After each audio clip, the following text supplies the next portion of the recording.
남자하고 여자하고 이게 서로 힘든 거죠. 또 그냥 50, 60 넘은 남자들은 씻지도 않아. 그냥 냄새 나고 그냥 이러니까 그냥 남편 옆에 가까이 가기도 싫은 거죠. 예. 근데 이 부부가요, 서로 애인같이 살아야 돼요. 우리 자매님들 자기를 애인같이 꾸며야 돼요. 그래갖고 언제든지 집에서도 깔끔하고 예쁘게 차려입으면 남자가 기분이 좋잖아요. 집도 좀 화분도 좀 예쁜 거 좀 해놓고 여행도 좀 다니고 둘이 공연도 좀 가고 극장도 좀 보러 다니고 이래야지 그냥 사는 맛도 나고 사는 멋도 날 거 아니에요. 근데 우리나라 남자들이 얼마나 말을 못하냐면 이게 진짜로 있었던 일이에요.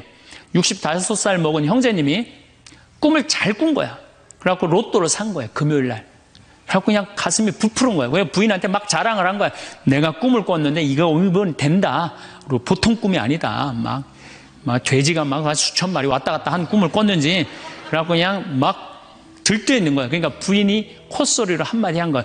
여보, 그 로또 되면 당신 그 돈 뭐 할 거야? 그랬더니 남자가 정색을 하고 그러더래요. 내가 이 로또 되면은 온 세상 사람한테 다 나눠줘도 당신한테는 한 푼도 안 줄 거야. 아니 아직 된 로또도 아닌데 당첨되고 난 다음에 그러면 몰라도 당첨도 안 됐는데 그냥 이렇게 말하면 얼마나 좋아요. 여보, 당신 평생 나한테 시집 와갖고 고생만 했는데 내가 로또 되면 내가 당신 다 줄게. 쓰고 싶은 대로. 아니 당첨도 안 된 로또인데 그렇게 말하면 얼마나 기분이라도 좋아요. 근데 그냥 내가 온 세상 사람한테 다 나눠줘도 당신한테 한 푼도 안 줄 거야. 이게 할 말이에요. 근데 우리나라 남자들이 이런다고요. 다른 형제님들이 마누라 너무너무 이쁘고 좋겠다고 살아봐라야 눈 한번 하얗게 뜨고 하면 그런 독사가 없다. 이런 말 해야 되면은 우리 마누라는 얼굴만 이쁜 게 아니라 마음은 비단이야. 기분이 얼마나 좋아요. 참 고운 말을 못하는 거야. 그냥 온 세상 사람한테 다 나눠줘도 당신한테는 한 푼도 안 준다. 그러니까 이 부인이 너무 열받아갖고 한 달 반 동안 밥을 안 해줬대요. 그리고 진짜 무서운 건 집안에서 폭력이에요. 폭력. 더욱이 남자가 여자를 때리는 건 있을 수 없는 일이에요. 부부가요, 때린다는 건 있으면 안 돼요. 아니 여자가 남편한테 결혼을 할 때는 이 험난한 세상 저 힘 있는 남자한테 보호받고 싶어서 결혼하는 거 아니에요? 그렇지 않아요 보통? 그런데 그 남편이 자기를 때린다고 생각하면요, 이건 치욕이에요 여자한테는. 그래서 남자가 여자를 때리면 안 돼요. 정말로 이것도 진짜 있었던 일인데 70이 다 돼가는 할머니인데 평생 남편한테 맞으면서 살았대요. 그런데 또 친구 하나가 평생 남편한테 둘이 이제 할머니가 이제 둘이 친구야. 서로 맞고 살아갖고. 근데 그 평생 맞은 할머니가 하루는 이 친구 할머니한테 전화를 한 거야. 막 웃으면서 전화했대. 너 뭐가 이렇게 좋아갖고 전화했냐? 그랬더니 우리 남편이 이번에 병원에 갔는데 글쎄 3개월밖에 못 산다고. 나 지금 이불 뒤집어 쓰고 지금 웃으면서 너한테 전화하는 거라고. 이건 너무 불행하지 않아요? 너무 불행하지 않아요? 정말로 자기 부인 아파서 죽는데 따라 죽는 남편도 있는데 이게 그냥 자기 남편 3개월밖에 안 산다고 이불을 뒤집어 쓰고 막 웃으면서 그냥 전화를 할 정도면 이건 같이 살지 말아야지. 그렇죠? 오늘도 황창현 신부님의 말씀을 통해 행복한 노후를 위한 해안을 얻어가시길 바랍니다. 황창현 신부님의 행복 특강 바로 시작하겠습니다. 우리 인간들은 사실은 사랑이 없을 때 외롭죠. 근데 여러분들, 자식이 부모를 사랑하는 게 클까요? 부모가 자식을 사랑하는 게 클까요? 제가 다녀보면요, 다 부모가 자식을 사랑하는 게 크다고 착각하고 있어요. 근데 3살, 4살, 5살 때만 애들에도 누가 더 부모를 사랑하느냐면 자식이 더 부모를 사랑한대요. 왜냐하면 여러분들 3살, 4살, 5살 된 아이들은 누구밖에 없어요? 엄마밖에 없잖아요. 그래갖고 그냥 엄마 치마 붙잡고 그냥 온 데를 다 따라다니잖아요. 근데 엄마는 그때 아이 모임에도 나가야 되고 그냥 여기저기 다녀야 되는데 그냥 딸, 아들이 그냥 계속 매달려 있으면 귀찮아요, 안 귀찮아요? 귀찮을 때 있죠? 그래서 한마디 해서 얜 잠도 없냐고, 좀 가서 좀 자라고. 그래도 그냥 계속. 그러니까 아이가 엄마 아빠를 너무너무 좋아해. 엄마 아빠하고 같이 있고 싶어. 근데 누가 밀어내기 시작하냐면 부모가 밀어내기 시작하는 거예요. 언제까지 밀어내냐면 초등학교 6학년 때까지 계속 밀어내요. 그리고 공부 못한다고 구박까지 해. 밀어내는 것도 모자라서. 그럼 중학교 올라가면 그때부터는 누가 싫어하기 시작해요? 자식이 싫어하기 시작해요. 그래갖고 엄마 아빠를 거절하기 시작해. 근데 엄마 아빠는 똑같은 마음이야. 사랑하는 건 똑같아. 그렇죠? 근데 중학교 올라가면 이놈이 나를 거절하니까 굉장히 섭섭하죠. 그런데 10년 동안 밀어낸 걸 생각해야죠. 10년 동안 같이 아이가 놀아달라고 그럴 때 놀아주고, 뭐 매달릴 때 같이 안아주고, 눈 마주쳐주고, 대화해주고, 얘기 들어줬으면은 중학교 올라도 걔는 엄마 아빠 안 미워해요. 그런데 3살서부터 계속 귀찮다고 그러고 자라고 그러고 그냥 뭐 또 때리고 막 공부 못하면 뭐 그냥 네가 그냥 내가 널 낳고 미역국을 끓여 먹고 내가 한심하다 그러고, 그리고 중학교 올라가고 자식이 엄마 막 째려보고 신경질 보고 소리 지르면은 그땐 당황스러운 거예요. 그래서 그런 착각을 하지 마시라는 거예요. 자식이 여러분들을 거절하게 되는 데는 누가 기여를 하는 거예요? 여러분들이 기여를 하는 거예요. 제가 신학교 때 부제 때 매스컴 세미나라는 걸 했는데 그때 어떤 자매가 와갖고 정말 내 눈물을 찔끔 나게 하는 강의를 한 적이 있어요. 이 자매가 아들이 셋 있었대요. 근데 아들이 셋 있는 집은 항상 둘째가 문제예요. 첫째는 첫째라고 잘해주고 막내는 막내라고 잘해주죠. 그렇죠? 둘째는 항상 소외의식을 느껴요. 항상 피해의식을 느낀다고요. 우리 집에도 아들이 셋 있는데 큰아들은 내가 봐도 저 어머니 아버지가 왜 이해가 안 될 정도로 큰아들한테 잘했어요. 잘못해도 다 감싸 안아주고. 이게 큰아들은 대접받는 거죠. 저는 우리 집 막내였는데 저는 정말로 사랑을 많이 받고 자랐어요. 전 중고등학교 다닐 때 내가 신발을 빨아본 적이 없어요. 형들이 다 빨아줬어요. 왜 빨아줬느냐면 안 빨아주면 어머니 아버지가 혼냈으니까 막내 신발 빨게 한다고. 그래갖고 그냥 우리 집이 이제 제사를 지내도 우리 집이 이제 아버님이 장손이라 1년에 어렸을 때 13번, 14번 제사를 지냈어요. 제사를 지내면은 제일 탐나는 게 제사상에 문어다리가 제일 맛있잖아요. 그런데 그냥 큰아들은 큰아들이라고 챙겨주고 막내는 막내라고 알아서 해주는데 둘째 형은 문어다리 차지가 안 가는 거예요. 그래갖고 이제 제사 끝나고 나면 이제 고시리 한다고 그러잖아요. 귀신 마중 나가면은 우리 식구들은 다 나가는데 둘째만 안 따라 나가는 거예요. 왜 안 따라 나가냐면 문어다리 훔치려고. 자기가 훔치지 않으면은 자기 챙겨줄 사람 아무도 없잖아요. 우리 둘째 형은 제사가 지나고 일주일이 지나도 2주일이 지나도 문어다리 물고 다녀요. 자기 어디다 감춰놨는지 모르는데. 그래갖고 제가 지금 얼마 전에 한 2년 전인가 설날 집에를 갔어요. 마침 설날은 제사를 지내니까 가갖고 물어봤어요. 아직도 둘째 형 문어다리 훔치느냐고 그랬더니 형하고 누나가 오늘도 문어다리가 없어졌다는 거예요. 그거 훔친 거지. 그러니까 50이 돼서도 그 어렸을 때 자기가 소외된 거, 피해의식을 보상받고 싶은 거예요. 이 집에 이제 아들이 이제 중학교 3학년, 초등학교 6학년, 초등학교 3학년 세 아이가 있었대요. 근데 마침 그날은 초등학교 6학년 둘째 아들만 집에 있었대요. 그래서 이 자매님이 남편한테 여보, 둘째 아이 좀 데리고 목욕탕에 들어가서 목욕 좀 시키라고. 그래갖고 뭐 아빠도 뭐 집에 있으니까 둘째 아들 이제 목욕을 시킨다고 목욕탕에 들어갔대요. 근데 5분이 지났는데 남편이 얼굴이 새빨개져갖고 막 뛰쳐나왔대. 옷도 제대로 안 입고. 당신 왜 애 목욕시키라고 했더니 왜 뛰쳐나오냐? 당신 먼저. 여보, 내가 목욕을 하러 들어갔는데 저놈이 이상한 말을 한다는 거예요. 그래서 무슨 말을 하느냐고. 아니 나도 벗고 이제 자기도 이제 둘째 아들도 옷을 벗었는데 딱 옷을 벗었는데 둘째 아들이 눈을 똑바로 뜨고 아버지한테 그러더래요. 아버지도 벗고 나도 벗었으니까 우리 남자 대 남자로 아무것도 안 걸쳤으니까 솔직하게 말 좀 해보자고.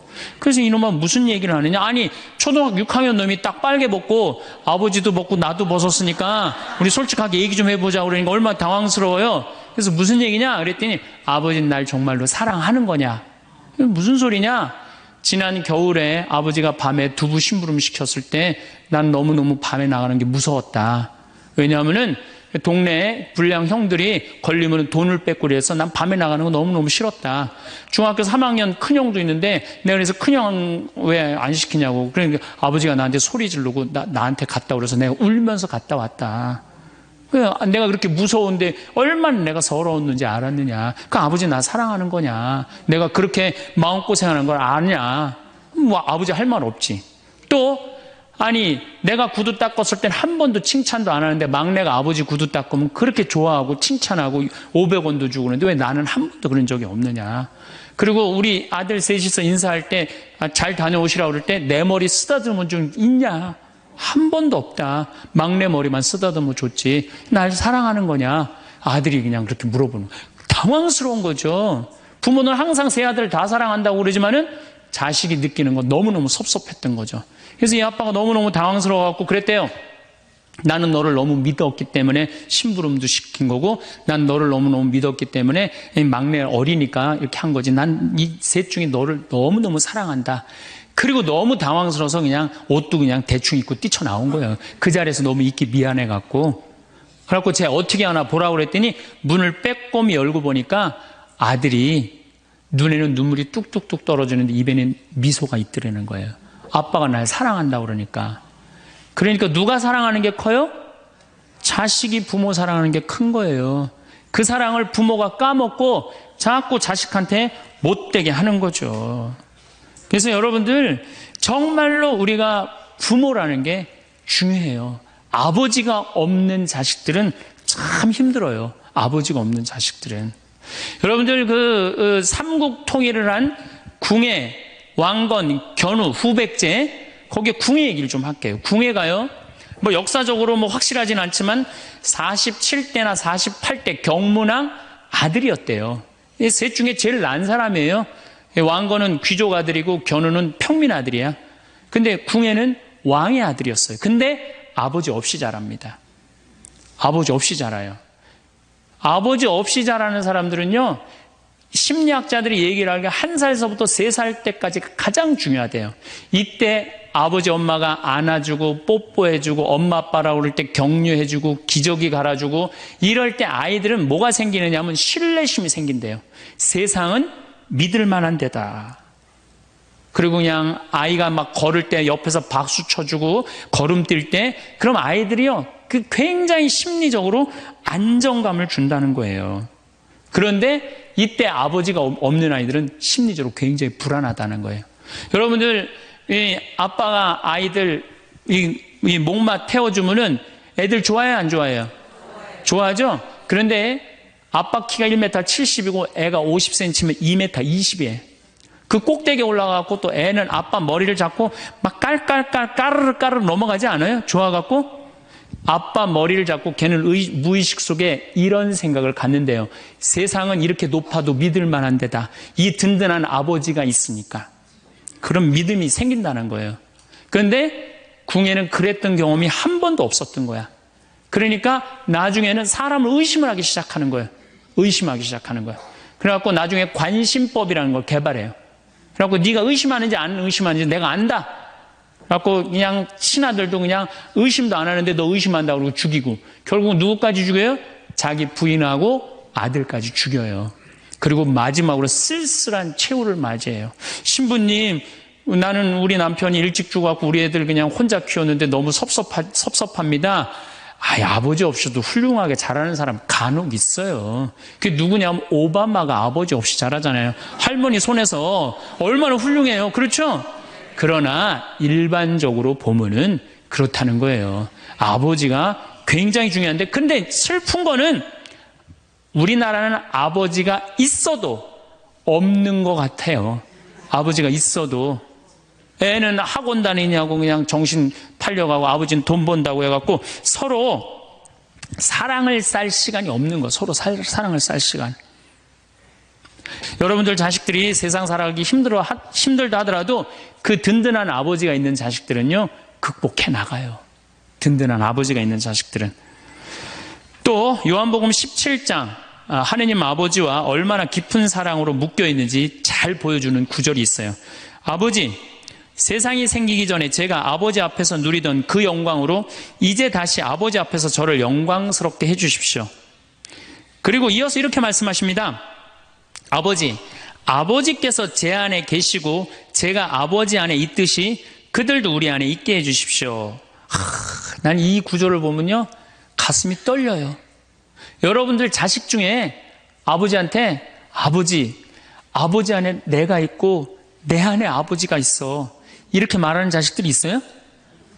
그런 고백을 할 수 있는 자식이 몇 명이나 될까요? 아버지 안에 내가 있고 내 안에 아버지가 있다. 예수님은 이렇게 아버지를 사랑했던 거예요.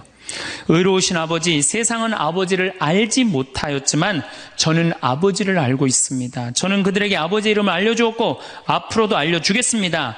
아버지께서 저를 사랑하신 그 사랑이 그들 안에 있고 저도 그들 안에 있게 하려는 것입니다. 예수님은 그 말씀을 하고 난 다음에 유다의 배반으로 붙잡히세요. 그러니까 예수님은 활동 시작할 때부터 아버지 얘기 시작해갖고 마지막 끝날 때까지 아버지 얘기한 거야. 아버지하고 이야기를 하는 거를 멈추지 않으십니다. 그리고 겟세마니 동산에서도 아버지와 끈끈한 사랑을 보여주시죠. 아버지, 하실 수만 있으시면 이 잔이 저를 비껴가게 해주십시오. 그러나 제가 원하는 대로 하지 마시고 아버지께서 원하시는 대로 하십시오. 요새 이런 아들이 어디 있어요? 제 뜻대로 말고 아버지 뜻대로 하세요. 이런 아들이 어디 있어요? 다 내 뜻대로 해달라고 그래요. 엄마 아버지가. 그렇죠? 근데 예수님은 하느님 아버지가 그렇게 기뻤던 거야. 맨 마지막에 아버지 이 사람들을 용서하여 주십시오. 그리고 마지막으로 이런 말씀을 하십니다. 아버지 제 영혼을 아버지 손에 맡깁니다. 그러니까 이 아버지와 철저한 끈으로 묶여 있었던 예수님은 그 마지막 제자들이 다 버리고 도망갔어도 그 아버지에 대한 사랑, 내 안에 아버지가 있고 아버지 안에 내가 있다는 그 기가 막힌 사랑으로 극복하시고 인류 구원의 문을 여신 거예요. 그렇다면 우리나라 아버지들도 이런 아버지가 돼야지. 자식들한테 이런 아버지가 돼야 되는데 이런 아버지가 과연 몇이나 있느냐. 저는 다행히 우리 아버지를 참 잘 만났어요. 전 참 아버지를 좋아해요. 나는 어렸을 때 추억이 아버지하고 매일 토요일날 일요일만 되면 산에 가갖고 도토리 따고 밤 죽고 또 내가 망보고 아버지가 대추나무 올라가고 막 서리하고 막 이런 거 많이 했어요. 예. 그래갖고 막 걸려갖고 막 대추밭 주인한테 막 욕먹으면 그냥 얘는 누구냐고 그러면 우리 막내 아들이라고 그러면 그냥 막내 아들 데리고 좋은 거 가르쳐 준다고 그냥. 그리고 어렸을 때 아버지하고 추억 중에 웅덩이가 있어요. 웅덩이. 거기에 퍼내면 그 미꾸라지. 그 진흙 안에 미꾸라지 그걸 잡아내는 정말 그런 추억들이요. 그러니까 지금도 80이 된 아버지를 보면 행복한 거예요. 그리고 시간만 되면 그 아버지 보러 가고 싶고. 그러니까 이제는 효도는 없어요.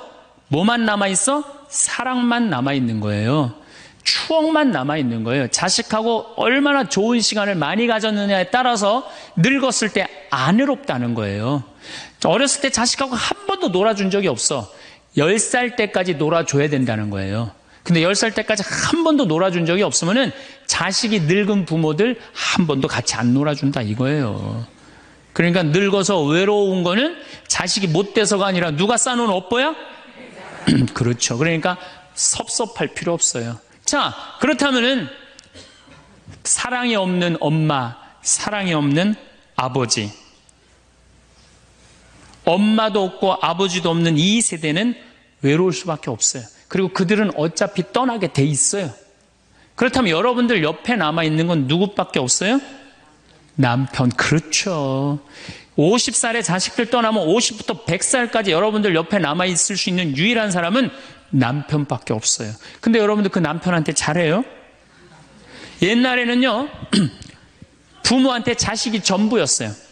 왜 옛날에는 부모한테 자식이 전부였느냐면 20살에 결혼해갖고 내가 40살이 되면은 자식이 20살이 돼요. 그러면은 되게 50살까지 밖에 못 살았어요. 그럼 자식이 몇 년 효도하면 되냐면 10년만 효도하면 돼요. 그러면 알아서 죽어줘 주니까. 그러니까 옛날엔 자식이 부모한테 애절했어요? 안 애절했어요? 애절했어요. 그리고 20살 먹은 아들이 왜 50살 먹은 부모한테 죽지 말라고 왜 그렇게 손가락 깨물어서 입에 단지해주고 허벅지 살 잘라갖고 울며 불며 죽지 말라고 그랬을까요? 20살 된 이 아들은 동생이 17살, 14살, 11살, 8살, 5살, 2살 동생이 줄줄이 있는 거야. 근데 엄마 아빠가 지금 죽으면 이거 누가 키워야 돼? 자기가 키워야 되니까 죽지 말라고 그러는 거예요. 죽어도 이거 누구까지 다 키우고 죽어? 막내까지 키우고 죽어라 이거야. 근데 만약에 우리 엄마 아버지가 막내까지 다 키웠다, 그럼 엄마 아버지 나이가 60이 되는 거예요. 그래서 60까지 산 부모한테 너무 고맙다고 차려준 잔치가 환갑잔치예요. 근데 이 환갑진갑 다 받아먹고 갈 생각을 해요, 안 해요? 안 하잖아요. 이게 큰 문제예요. 그러니까 자식이 모시다가 지치는 거예요. 그러니까 부모 60, 70부터는요 부모 관심 없어요. 그러면은 50 넘어서는 누가 옆에 있어요? 남편밖에 없어요. 여러분들 지금 우리나라 100살 이상이 몇 명이냐면 2,500명이에요. 100살 이상이. 90세 이상이 몇 명이냐면 9만 명이에요. 80세 이상은 몇 명이냐면 80만 명이에요. 70세 이상은 몇 명이냐면 240만 명이에요. 그러니까 이제 안 죽어. 안 죽어요. 여기 죄송하지만 60세 넘으신 분들 손 들어보세요. 손 들어. 괜찮아요. 이게 문제라는 거예요, 이게.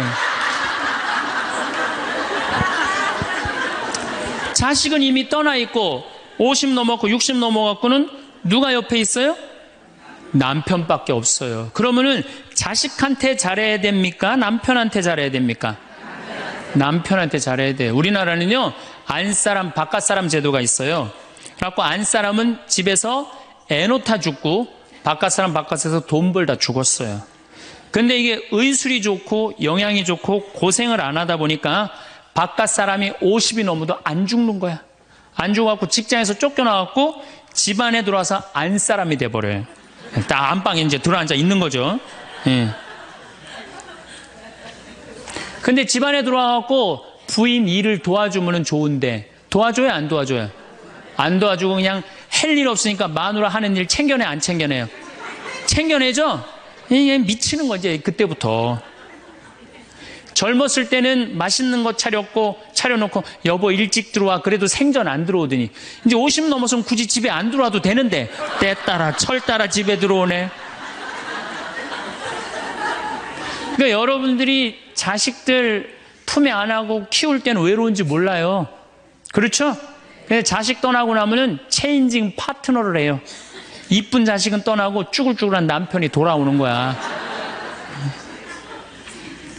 그런데 50부터 110살까지 살려면은 젊었을 때 같이 여행 다니는 추억도 있어야 되고 젊었을 때 사랑도 쌓여 있어야지 50 넘어갔고 100살까지 있고 추억 먹고 살 거 아니에요. 근데 그런 추억이 하나도 없어. 그 50 넘어갖고 와갖고 그냥 잔소리만 하고 그냥 그러면은 그 남편이 싫은 거예요. 그러니까 서로 한 집에 살지만은 각방 따로 쓰고 외롭게 사는 거죠. 그래도 여러분들은 괜찮아요. 여러분들은, 우리 신부들은요 진짜 불쌍해요. 생각을 해봐요. 20살에 신학교 들어갔어요. 그래서 30에 신부 돼요. 그래갖고 옛날엔 75세 은퇴였어요. 75세 은퇴. 75세는 그래도 괜찮았어요. 은퇴하고 그냥 거의 바로 이제 세상 떠나시니까 요즘 70세로 은퇴가 내려왔어요. 그리고 이제 65세로 내린대요. 65세 은퇴해도 된다. 이렇게 내린대. 왜? 서울교구 우리 보좌 신부님들 뭐 10년, 12년, 13년 하잖아요. 그러니까 빨리 은퇴할 사람 빨리 하고 보좌들 빨리 본당 내보내야 되니까 빨리 은퇴해라 이거야. 그러면은 65세부터 은퇴해갖고 우리 부관장 신부는 110살까지 산단 말이야. 그러면은 20살에 신학교 들어갖고 65세까지 45년 혼자 살아. 그래갖고 65세 은퇴해갖고 110살까지 또 혼자 살아. 45년, 90년 혼자 사는 거야. 그래서 나는 우리 신부님들 은퇴시키는 거 반대하는 신부예요. 65세 은퇴시켜갖고 다시 보좌 신부로 발령을 내라. 보좌 신부로 발령을 내갖고 아니 고해성사 듣게 하면 되잖아요.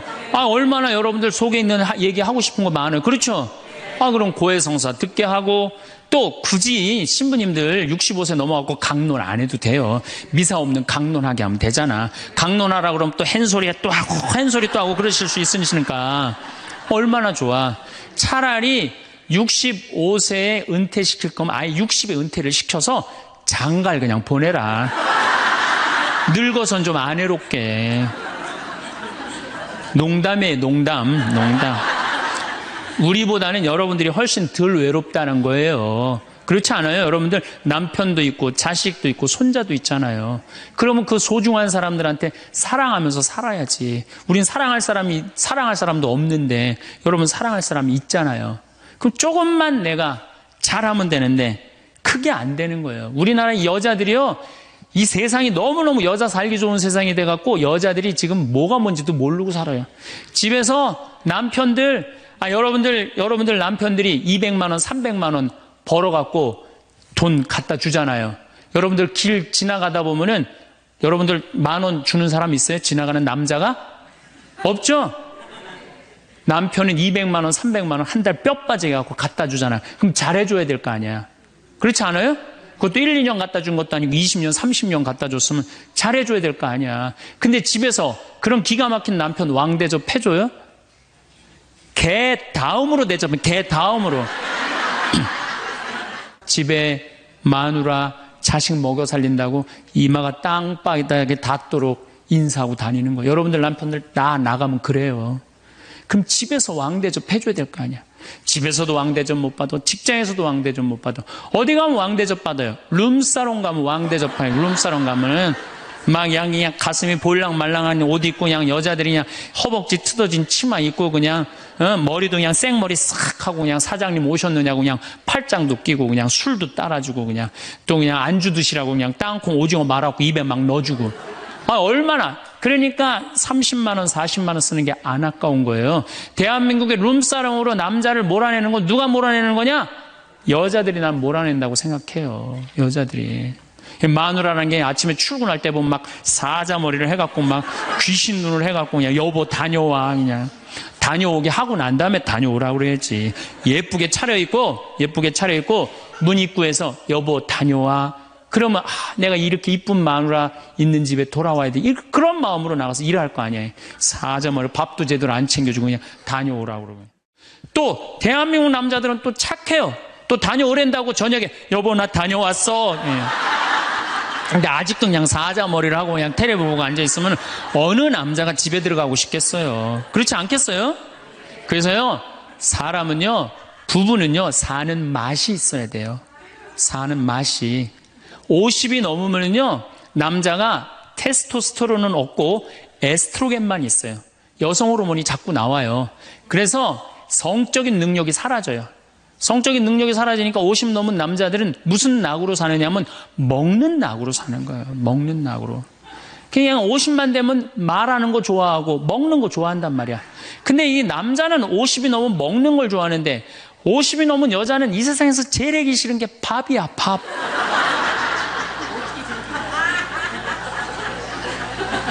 그러니까 그냥 둘이 사는데 왜 김치찌개를 끓여도 한솥 끓여. 그냥 하기 싫으니까 귀찮으니까 한솥 끓여갖고 그냥 다음날 아침에 그냥 그거 졸여갖고 아침상에 올려놓고 그냥 저녁엔 또 오늘같이 하루 피정하고 저녁에 이제 여보 나 저녁 집에 가서 먹을게 그러면 또 그거 볶아갖고 저녁상에 또 올려놓고 좀 회도 떠갖고 예? 여기 가깝잖아요. 회시장 가갖고 우럭 회 맛있잖아요.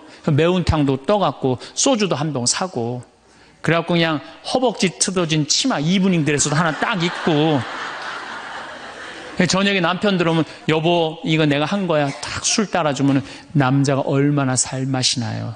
사는 맛 나지 않겠어요? 네, 좀 신선로도 좀 해갖고 탁 하고 짜장면도 좀 만들어주고 베트남 국수도 좀 해서 주고 요즘 뭐 또 순대 또 그냥 유명한 데 많잖아요. 전화하면 택배로 다 보내주잖아요. 순대도 탁 썰어갖고 그냥 간 썰어갖고 그냥 소주 한 잔 탁 하고 신부님 무슨 돈으로 그런 걸 합니까? 애 휴학시키고 자식은 무슨 자식이야. 지금 누구밖에 없어요? 부부밖에 없어요. 애 휴학시키고 그렇게 하세요. 신부님 난 휴학시킬 자식이 없는데 집 잡혀요. 나이 드신 분들은 은행에 가고 집 잡혀갖고 다 쓰세요. 자식 물려줄 생각하지 말고. 네. 그래야지 사는 맛으로 사는 거 아니에요. 그리고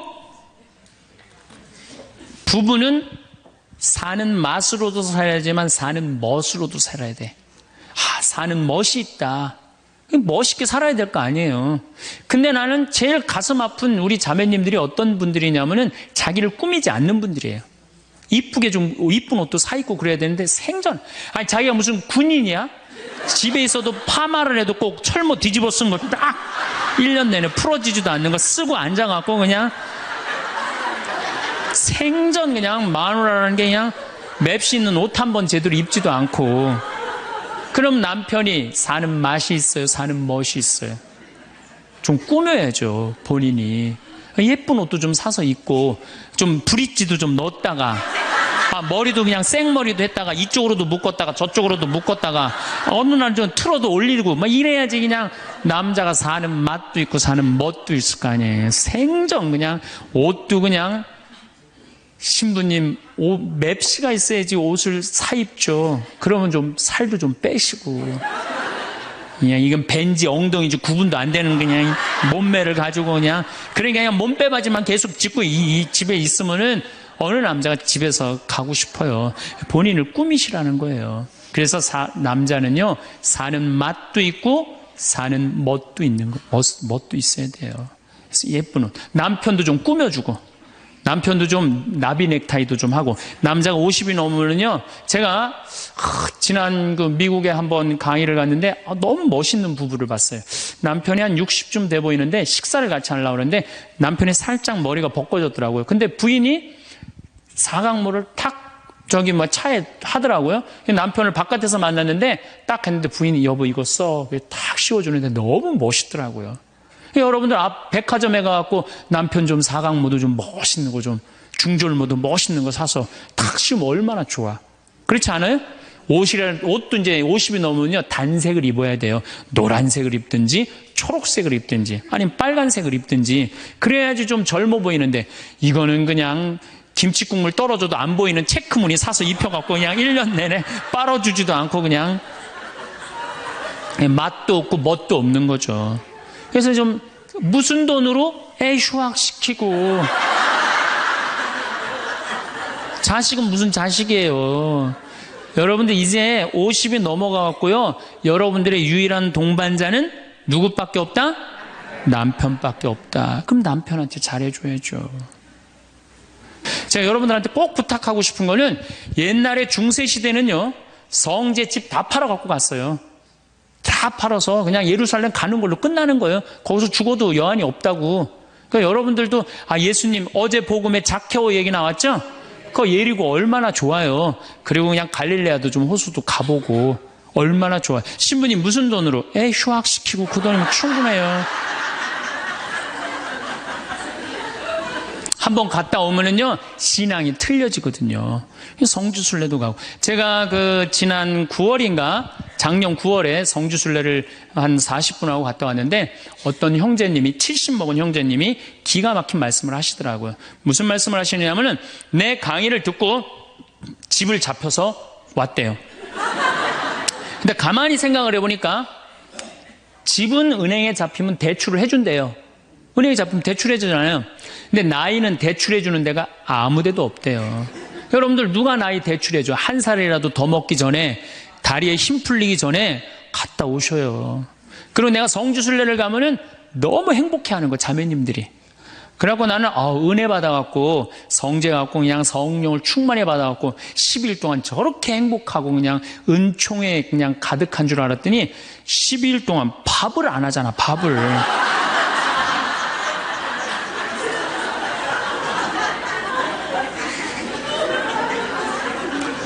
남편 부부는 맛도 있고 멋도 있어야 되지만 기도 살려줘야 돼. 남편 기도 살려줘야 돼요.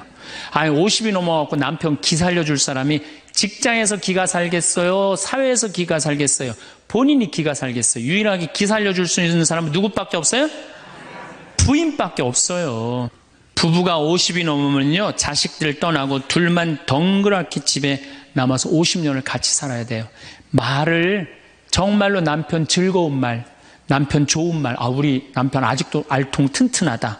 우리 남편 아직도 어깨가 그냥 대유평 평야 같다. 이런 말 해주는 게 중요한 거예요.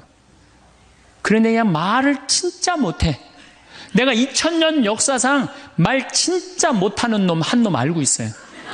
어떤 놈 진짜 말 못하느냐면은 십자가상 예수님 십자가 위에 매달렸을 때 왼편의 강도 진짜 말 못하는 놈이에요. 그놈. 이제 십자가 매달렸어. 너무 아파. 자기도 이제 죽기 일보 직전이고 옆에 구세주라는 사람도 옆에 있단 말이야. 그러니까 그냥 이 사람이 막 분이 치밀었나 봐요. 야, 네가 무슨 구세주냐? 네가 구세주라면 너도 살리고 나도 살려봐라. 너도 죽는 주제에 무슨 구세주냐? 막 욕을 해댄 거예요. 그러니까 예수님이 그냥 매달려갖고 아파 죽겠는데 이놈이 이상한 소리 하니까 대꾸도 안 해요. 대꾸도 안 해. 성서 보면은 그냥 가만히 계세요. 근데 내가 2000년 역사상 진짜 말 잘하는 사람 한 사람 알고 있어요. 그게 누구냐면 오른편 강도예요. 얼마나 말을 잘하느냐면은 그렇게 얘기를 하니까 이 왼편에 있는 강도 혼내요. 야, 이놈아, 니놈하고 나는 죽어도 싸. 강도 짓을 했으니까. 근데 저분이야말로 무슨 죄가 있어. 가난한 사람, 병든 사람 함께 해주고 인간 사랑하신 분인데, 그리고 이 강도가 한마디 해요. 주님, 마지막 날에 저를 기억해 주십시오. 그러니까 그냥 예수님이 왼편에 있는 놈한테 대답도 안 하던 예수님이 그렇게 아파도 오른편에 있는 강도한테 한마디 해요. 너야말로 오늘 나와 낙원에 들 것이다. 이 말 한마디 잘한 바람에 그냥 예수님하고 1호로 천당에 올라간 사람 아니야. 그렇지 않아요? 루카복음 23장에 나오는 얘기예요. 루카복음에. 그러니까 여러분들 남편 칭찬을 해주세요. 남편. 얼마 전에 제가 우리 동창 신부 아버님이 돌아가셔서 장례미사를 갔는데 마침 그날 어떤 동탄에 있는 본당 총회장님이 은퇴 신부님 10분을 초대해갖고 식사, 보고 초대를 했어요. 부인이 보고 요리를 할 줄 알아갖고. 그래갖고 이제 그 집에 갖고 보고를 먹는데, 신부님들, 은퇴 신부님들 보니까 머리가 다 벗겨진 거야, 다. 머리가 다 벗겨져갖고 있더라고요. 근데 내가 그날 마침 이제 장례미사를 해갖고 우리 주교님을 뵀는데, 우리 주교님은 그래도 머리가 많이 나셔갖고 모자를 앞에다 쓰신 거야. 그래갖고 참 보기가 좋더라고요. 주교님이 아주 얼굴이 하얀이 선비같이 생기셨거든요. 그래서 내가 저녁 먹으면서 신부님들은 이렇게 머리가 벗겨졌는데 우리 주교님은 아직도 머리가 나셔갖고 모자를 앞에다 했었는데 참 보기 좋더라고. 그랬더니 은퇴 신부님 10분이 황 신부 주교님한테 가갖고 샴푸 뭐 쓰는지 좀 알아봐 달라고 막 그러더라고요. 그런데 우리 식사를 한 총회장님, 그 동탄의 총회장님이 신부님, 저는 40부터 머리가 완전히 벗겨졌는데 한 번도 머리 벗겨진 것 때문에 스트레스 받은 적이 없다는 거예요. 그게 무슨 소리냐? 그랬더니 자기 부인이 40에 본당 사목 임원이었는데 사목회를 하고 집에 들어오면 막 짜증을 내고 들어온대요. 그 문을 열고 딱 한다는 부인이 첫 입을 열어서 하는 소리가 답답해 죽을 뻔했다고. 여보, 사목회가 그렇게 답답해? 그러면 그 부인이 그러는데, 여보, 나는 사목회의를 하는데 60이 먹은 그 본당의 회장님들이 머리가 빽빽하게 꽉 차 있으면은 그 머리를 보고 회의를 하면 가슴이 답답하다는 거야. 그리고 이제 자기 남편을 보고 머리가 완전히 대머리인 남편을 보고 한마디 한대요. 이제야 가슴이 뻥 뚫린다고. 이게 얼마나 남편을 기를 살려주는 말이에요. 그렇지 않아요? 그러니까 여자는 맛도 있고 멋도 있고 누구 기도 살려줘? 남편 기도 살려줘야 되는 거예요. 부처님은요 7종류의 아내가 있다고 그래요. 첫째, 남편을 죽이는 아내가 있대요. 더러운 마음을 가지고 남편에 대한 사랑이 없고 남편을 업신여기는 아내. 아내가 권력이 세면 남편이 모든 것을 참고 침묵하기 때문에 그 참느냐고 빨리 죽는데요. 남편을 죽이는 아내가 있대요. 두 번째는 도둑과 같은 아내가 있대. 남편이 힘들게 돈 벌어 갖고 오면은 그거 그냥 막 써갖고 그냥 살림살이 엉망으로 하는 아내. 도둑과 같은 아내. 셋째, 주인과 같은 아내. 주인 행세하는 거죠. 그래갖고 그냥 자기는 일 안 하고 남편 막 시키는 주인과 같은 아내가 있고. 그 다음에 네 번째는 어머니와 같은 아내가 있대요. 항상 남편을 사랑하며 자식 대하는 것처럼 남편을 보호해주는 아내가 있대요. 그 다음에 누이 동생과 같은 아내. 남편을 섬기기를 다하고 자매와 같은 귀여움을 떨고 애교를 떠는 그런 누이 동생과 같은 오빠 하면서 그런 아내가 있다는 거예요. 그 다음에 친구 같은 아내가 있다는 거예요. 직장에서 마치고 피곤해서 돌아오면은 남편을 반가이 맞이해주고 술 한잔을 하면서 하루를 이야기를 나누는 친구 같은 아내. 그 다음에 이건 시대에 좀 안 맞지만 종과 같은 아내, 남편을 극진히 섬기는 아내가 있다는 거예요. 여러분들은 7번째 중에 몇 번째에 들어가세요?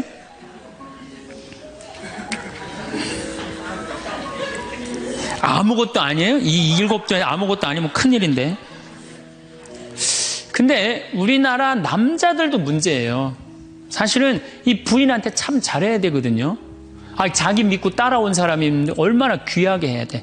근데 우리나라 남자들 참 부인한테 말 못해요. 정말 이쁘다고 말 한마디 해주면 얼마나 좋아. 여자는요 1년 365일 365가지 방법으로 이쁘다는 소리를 듣고 싶어 한대요. 오늘같이 이렇게 태양이 찬란한 날은 여보 저 찬란한 태양처럼 당신 오늘 너무 이뻐.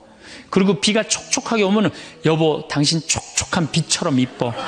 이제 어떤 방법을 써서라도 이쁘다는 말하면 여자는 행복하다는 거예요. 그리고 요리를 해주면 맛있다고 먹으면은 김치찌개 이렇게 맛있는 김치찌개 먹을 수 있는 사람은 세상은 나 하나밖에 없다고. 이렇게 정말로 이런 말을 해줘야 되는데 생전 뭐 맛있다 맛없다 그런 말 안 하면은 여자가 밥할 맛 나겠어요? 안 나죠? 그럼요. 그리고 한 30년 밥 얻어먹었으면 이제 설거지는 해야지. 그렇게 얻어먹었으면 설거지는 해야지. 양심 있는 거 아니야? 그렇지 않아요? 여자는 언제 행복하냐면 남편이 자기 살림을 도와줄 때 행복하다고 그러더라고요. 내 얘기를 듣고 어떤 형제님이 17년 동안 설거지할 생각을 한 번도 안 했대. 17년 동안. 그래갖고 이제 내 얘기를 듣고 이제 자기도 이제 해봐야 되겠다. 그렇게 생각을 하고 저녁에 여보 당신 반찬 하냐고 애쓰고 밥 하냐고 애썼으니까 내가 설거지 해줄게. 앉아서 텔레비 봐. 그랬더니 부인이 그러더래요. 2번 청소하게 하지 말고 설거지하게 하지 말고 그냥 가만히 있으라고 그러더래요. 그래서 이 남편이 그랬대요. 아니야 내가 오늘 해보고 싶어서 그래. 그리고 설거지를 했대요. 그리고 이제 그 형제는 미사해설하러 성당에 갔는데 메시지가 왔대요. 여보 나는 오늘 당신이 한 설거지 지금 다시 하고 있어. 하지만은 오늘처럼 행복한 날은 없어. 17년 결혼 생활 중에 오늘처럼 행복한 날은 없어. 고마워. 내 살림살이를 도와줘서. 그 메시지를 형제님이 나한테 보냈어요. 신부님 요 조그만 거 이렇게 행복할 수 있는데 내가 왜 이제까지 안 했는지 모르겠다고. 그러니까 우리 정말 부인한테 정말로 자매님들한테 서비스 해줘야 돼. 이제는 서로를 사랑해야 돼요. 서로를 사랑하고 아껴줘야 돼요. 그러니까 여러분들 남편한테 잘하세요. 또 여기 있는 우리 형제님들 누구한테 잘해요? 그래도 나이 먹어갖고요. 여러분들 지금 신부님 난 도저히 우리 남편하고 못 살 거예요. 지금 바꿔봐야 거기서 거기에요. 지금 바꿔봐야. 자, 남자하고 여자하고 얼마나 서로를 이해를 못하느냐 하면은 남자는 하루에 2,000마디만 하면은 말 끝난대요. 근데 여자는 하루에 6,000마디를 해야 된대요. 그러니까 여자가 훨씬 말이 많은 거죠. 남자는 직장에 갔다 오면 할 말 끝난 거예요. 집에 할 말이 아무것도 없는 2,000마디 이미 다 했는데 할 말. 남자로 사람으로서 할 말 끝났는데 뉴욕의 게리 머카스라는 교수가 이 통계를 냈어요. 그래갖고 여자는 이제 남자가 이제 남편이 이제 집에 들어올 때만 기다리는 거야. 뭐 이웃집 아줌마 얘기도 하고 싶고 본당시 뭐 욕도 하고 싶고 막 그래갖고 기다리고 있는데 남편이 들어와갖고 여보 그 집 남편은 그렇게 힘들게 돈을 버는데 여자는 맨날 찜질방 다니고 그냥 링크코트 입고 다니고 정신 나간 여자라고. 그럼 남편은 할 얘기가 없는 거야. 쓸데없는 소리 하지 말고 밥이나 내놓으라고. 그럼 여자는 미치는 거예요. 진짜 괜찮은 남자들은 어떤 남자들이냐면은 그래 여보? 그럼 안 되지. 부인이 살림을 잘 살아야지. 남자가 그렇게 고생을 하는데 추임새를 넣어주고 속으로 외우세요. 500마디, 1000마디, 2000마디. 그래갖고 딱 속으로 4000마디 딱 끝나면 여보 이제 자자. 이래야지 이 남자는 후환이 없는 남편이에요. 여자 말을 들어줘야 돼요. 그래서 남자하고 여자하고 틀린 점이 이거야. 반대로 우리 자매님들은 여자는 흥분을 하면 5분이면 흥분이 끝난대요. 그래갖고 막 장보러 들어와갖고 막 욕을 5분만 하면은 아무 일도 없었던 듯이 부엌에 들어가갖고 콩나물도 따고 멸치 대가리도 딴대요. 아무 일도 없었던 듯이. 근데 남자는 5분 동안 바가지 긁을 동안 가만히 있는데요. 5분 지나면 그때부터 승질이 나기 시작한대. 근데 남자는 한번 승질이 나면 최소한 30분은 성질을 내야 된대. 그래갖고 5분 지나고 나가고 이제 그때부터 이제 여자는 마음이 착 가라앉은 상태에서 저녁 준비를 하는데 그때부터 남자는 이제 거실에서 소리 지르는 거야. 내가 말이야 뭘 잘못했다고 네가 맨날 그러냐고 막 소리 지르면 마음이 가라앉은 여자가 나와서 남자 불을 질러요. 속에다가 뭐라고 그러냐면 당신은 말만 하면 이렇게 성질을 내고 그러느냐고. 자기는 이미 다 흥분 가라앉은 상태에서 막 승질내는 남편한테 불은 자기가 질러놓고. 그러면 안 된다는 얘기죠. 30분 동안 길길이 뛰게 놔두란 얘기예요. 승질을 건드려 놨으면은. 어쨌든 우리가 이 인생을 외롭게 살고 싶지 않다면은 부부가 사랑하는 수밖에 없어요. 그래야만이 우리 인생이 풍요로워요. 더욱이 여러분들 노년 50년, 60년 부부밖에 없어요. 훈련하면 된대요.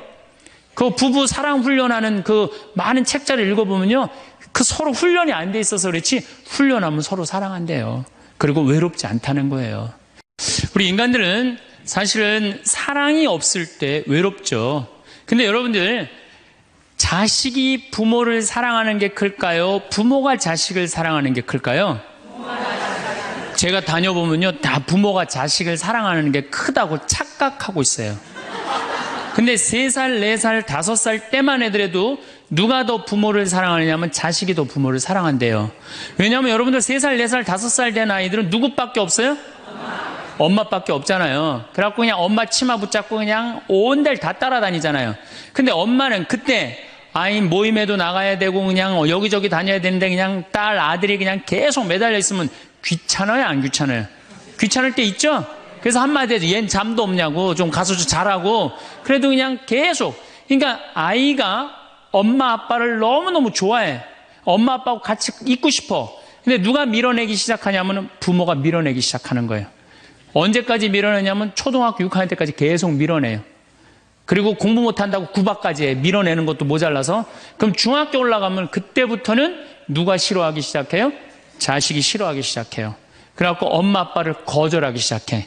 근데 엄마 아빠는 똑같은 마음이야. 사랑하는 건 똑같아. 그렇죠? 근데 중학교 올라가면 이놈이 나를 거절하니까 굉장히 섭섭하죠. 그런데 10년 동안 밀어낸 걸 생각해야죠. 10년 동안 같이 아이가 놀아달라고 그럴 때 놀아주고 뭐 매달릴 때 같이 안아주고 눈 마주쳐주고 대화해주고 얘기 들어줬으면은 중학교 올라도 걔는 엄마 아빠 안 미워해요. 그런데 3살서부터 계속 귀찮다고 그러고 자라고 그러고 그냥 뭐 또 때리고 막 공부 못하면 뭐 그냥 네가 그냥 내가 널 낳고 미역국을 끓여 먹고 내가 한심하다 그러고 그리고 중학교 올라가고 자식이 엄마 막 째려보고 신경질을 보고 소리 지르면은 그땐 당황스러운 거예요. 그래서 그런 착각을 하지 마시라는 거예요. 자식이 여러분들을 거절하게 되는 데는 누가 기여를 하는 거예요?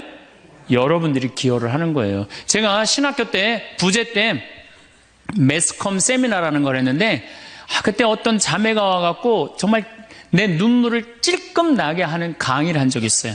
이 자매가 아들이 셋 있었대요. 근데 아들이 셋 있는 집은 항상 둘째가 문제예요.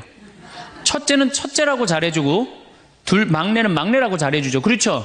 둘째는 항상 소외의식을 느껴요. 항상 피해의식을 느낀다고요. 우리 집에도 아들이 셋 있는데 큰아들은 내가 봐도 저 어머니 아버지가 왜 이해가 안 될 정도로 큰아들한테 잘했어요. 잘못해도 다 감싸 안아주고. 이게 큰아들은 대접받는 거죠.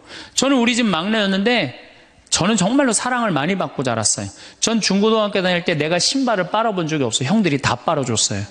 왜 빨아줬느냐면 안 빨아주면 어머니 아버지가 혼냈으니까 막내 신발 빨게 한다고. 그래갖고 그냥 우리 집이 이제 제사를 지내도 우리 집이 이제 아버님이 장손이라 1년에 어렸을 때 13번, 14번 제사를 지냈어요. 제사를 지내면은 제일 탐나는 게 제사상에 문어다리가 제일 맛있잖아요.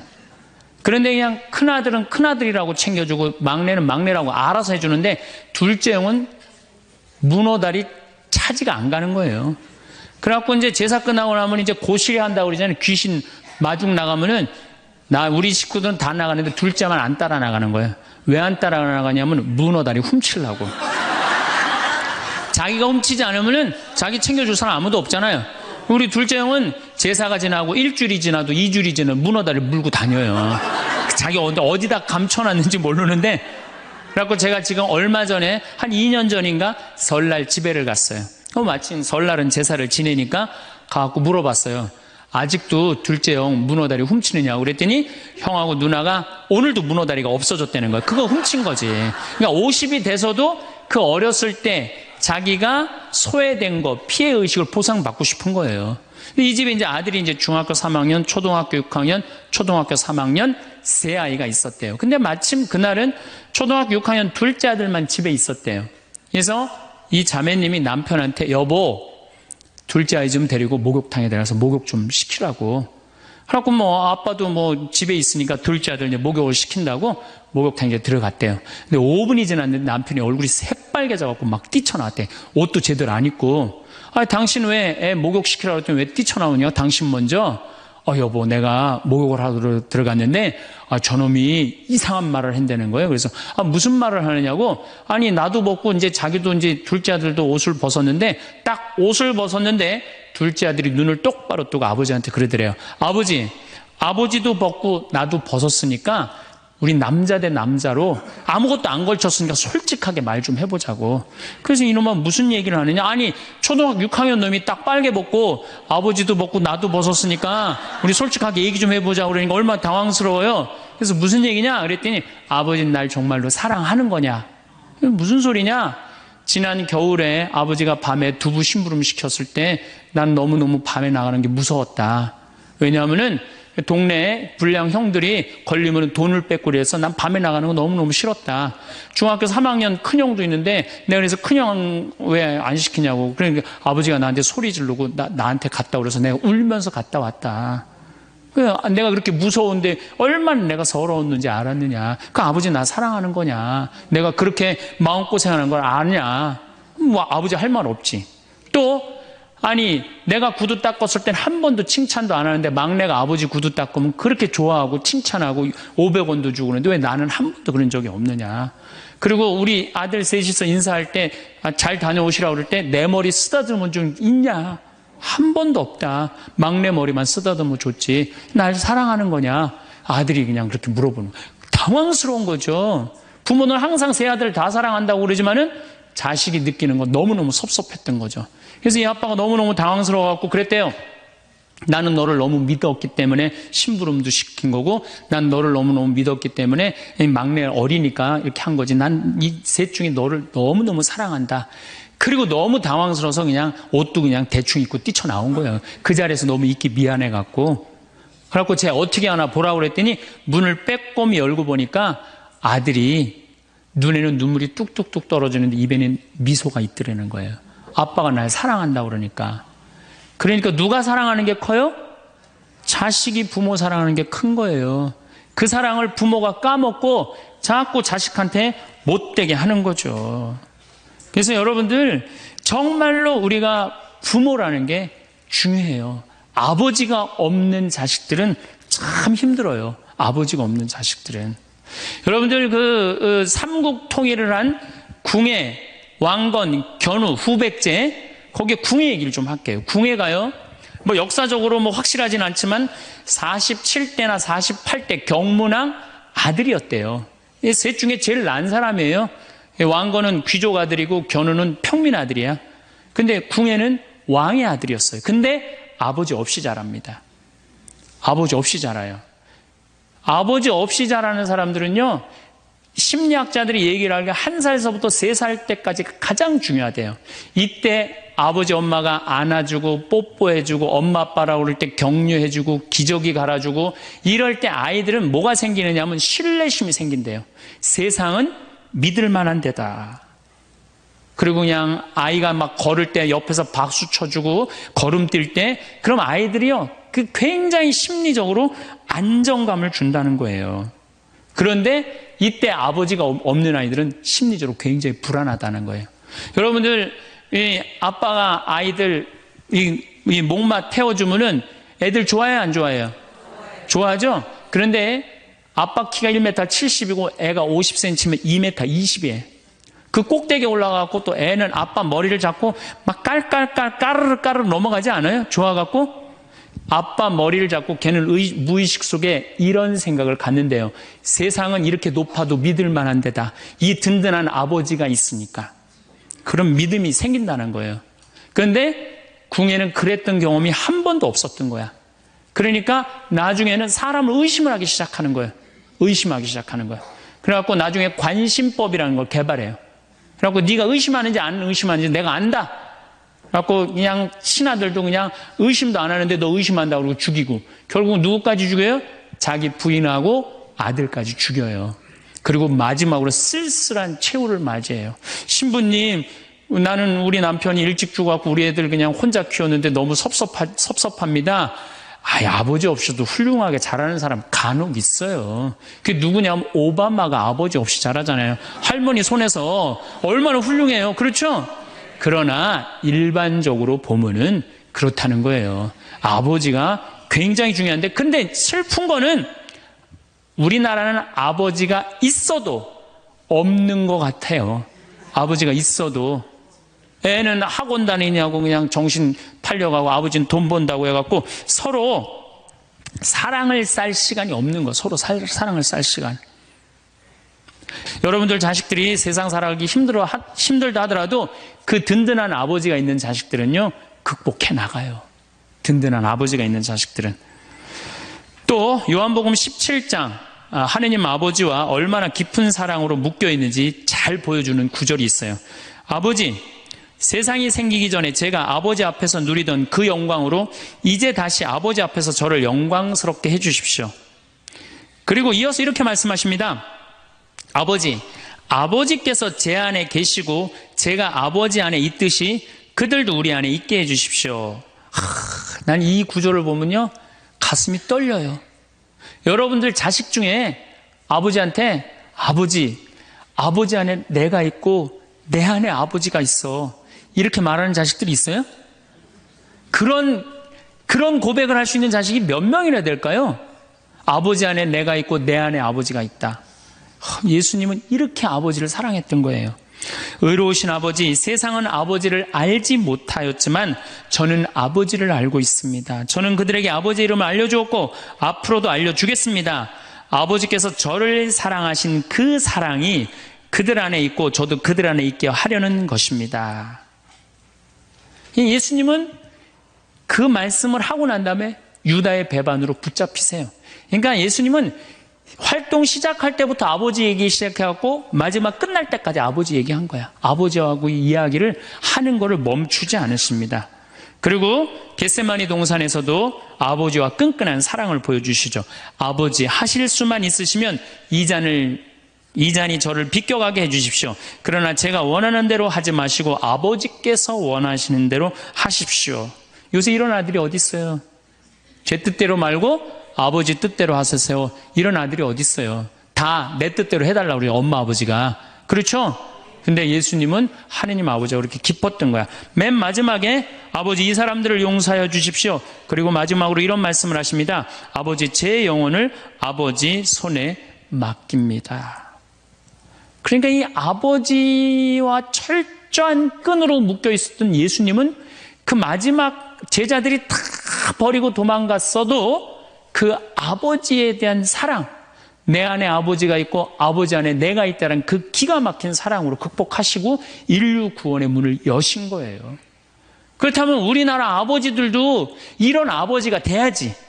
자식들한테 이런 아버지가 돼야 되는데 이런 아버지가 과연 몇이나 있느냐. 저는 다행히 우리 아버지를 참 잘 만났어요. 전 참 아버지를 좋아해요.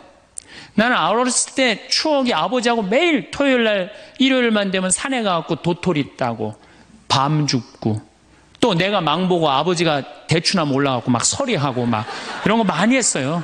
예. 그래갖고 막 걸려갖고 막 대추밭 주인한테 막 욕 먹으면 그냥 얘는 누구냐고 그러면 우리 막내 아들이라고 그러면 그냥 막내 아들 데리고 좋은 거 가르쳐 준다고 그냥. 그리고 어렸을 때 아버지하고 추억 중에 웅덩이가 있어요. 웅덩이. 거기에 퍼내면 그 미꾸라지. 그 진흙 안에 미꾸라지 그걸 잡아내는 정말 그런 추억들이요. 그러니까 지금도 80이 된 아버지를 보면 행복한 거예요. 그리고 시간만 되면 그 아버지 보러 가고 싶고. 그러니까 이제는 효도는 없어요. 뭐만 남아있어? 사랑만 남아있는 거예요. 추억만 남아있는 거예요. 자식하고 얼마나 좋은 시간을 많이 가졌느냐에 따라서 늙었을 때 안 외롭다는 거예요. 어렸을 때 자식하고 한 번도 놀아준 적이 없어. 10살 때까지 놀아줘야 된다는 거예요. 근데 10살 때까지 한 번도 놀아준 적이 없으면은 자식이 늙은 부모들 한 번도 같이 안 놀아준다 이거예요. 그러니까 늙어서 외로운 거는 자식이 못 돼서가 아니라 누가 싸놓은 업보야? 그렇죠. 그러니까 섭섭할 필요 없어요. 자, 그렇다면은 사랑이 없는 엄마, 사랑이 없는 아버지, 엄마도 없고 아버지도 없는 이 세대는 외로울 수밖에 없어요. 그리고 그들은 어차피 떠나게 돼 있어요. 그렇다면 여러분들 옆에 남아있는 건 누구밖에 없어요? 남편. 그렇죠. 50살에 자식들 떠나면 50부터 100살까지 여러분들 옆에 남아있을 수 있는 유일한 사람은 남편밖에 없어요. 근데 여러분들 그 남편한테 잘해요? 옛날에는요, 부모한테 자식이 전부였어요. 왜 옛날에는 부모한테 자식이 전부였느냐면 20살에 결혼해갖고 내가 40살이 되면은 자식이 20살이 돼요. 그러면은 되게 50살까지 밖에 못 살았어요. 그럼 자식이 몇 년 효도하면 되냐면 10년만 효도하면 돼요. 그러면 알아서 죽어줘 주니까. 그러니까 옛날엔 자식이 부모한테 애절해서 안 애절했어요? 애절했어요. 그리고 20살 먹은 아들이 왜 50살 먹은 부모한테 죽지 말라고 왜 그렇게 손가락 깨물어서 입에 단지해주고 허벅지 살 잘라갖고 울며 불며 죽지 말라고 그랬을까요? 20살 된 이 아들은 동생이 17살, 14살, 11살, 8살, 5살, 2살 동생이 줄줄이 있는 거야. 근데 엄마 아빠가 지금 죽으면 이거 누가 키워야 돼?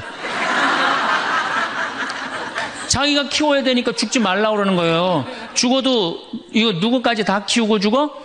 막내까지 키우고 죽어라 이거야. 근데 만약에 우리 엄마 아버지가 막내까지 다 키웠다? 그럼 엄마 아버지 나이가 60이 되는 거예요. 그래서 60까지 산 부모한테 너무 고맙다고 차려준 잔치가 환갑잔치예요. 근데 이 환갑 진갑 다 받아먹고 갈 생각을 해요 안 해요? 안 하잖아요. 이게 큰 문제예요. 그러니까 자식이 모시다가 지치는 거예요. 그러니까 부모 60, 70부터는요 부모 관심 없어요. 그러면은 50 넘어서는 누가 옆에 있어요? 남편밖에 없어요. 여러분들 지금 우리나라 100살 이상이 몇 명이냐면 2,500명이에요. 100살 이상이. 90세 이상이 몇 명이냐면 9만 명이에요. 80세 이상은 몇 명이냐면 80만 명이에요. 70세 이상은 몇 명이냐면 240만 명이에요. 그러니까 이제 안 죽어. 안 죽어요. 여기 죄송하지만 60세 넘으신 분들 손 들어보세요. 손 들어 괜찮아요. 이게 문제라는 거예요, 이게. 자식은 이미 떠나 있고 50 넘었고 60 넘어갖고는 누가 옆에 있어요? 남편밖에 없어요. 그러면은 자식한테 잘해야 됩니까? 남편한테 잘해야 됩니까? 남편한테 잘해야 돼요. 우리나라는요, 안사람, 바깥사람 제도가 있어요. 그래갖고 안사람은 집에서 애 놓다 죽고 바깥사람 바깥에서 돈 벌다 죽었어요. 근데 이게 의술이 좋고 영양이 좋고 고생을 안 하다 보니까 바깥사람이 50이 넘어도 안 죽는 거야. 안 죽어갖고 직장에서 쫓겨나갖고 집안에 들어와서 안사람이 돼버려요. 딱 안방에 이제 들어앉아 있는 거죠. 예. 근데 집안에 들어와갖고 부인 일을 도와주면 좋은데 도와줘요, 안 도와줘요?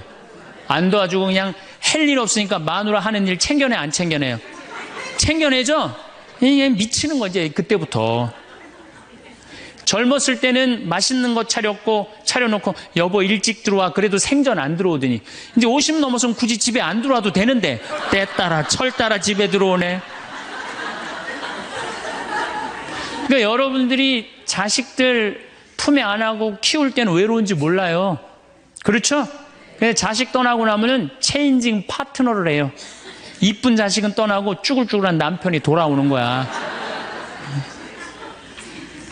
그런데 50부터 110살까지 살려면은 젊었을 때 같이 여행 다니는 추억도 있어야 되고 젊었을 때 사랑도 쌓여 있어야지 50 넘어갔고 100살까지 그 추억 먹고 살 거 아니에요.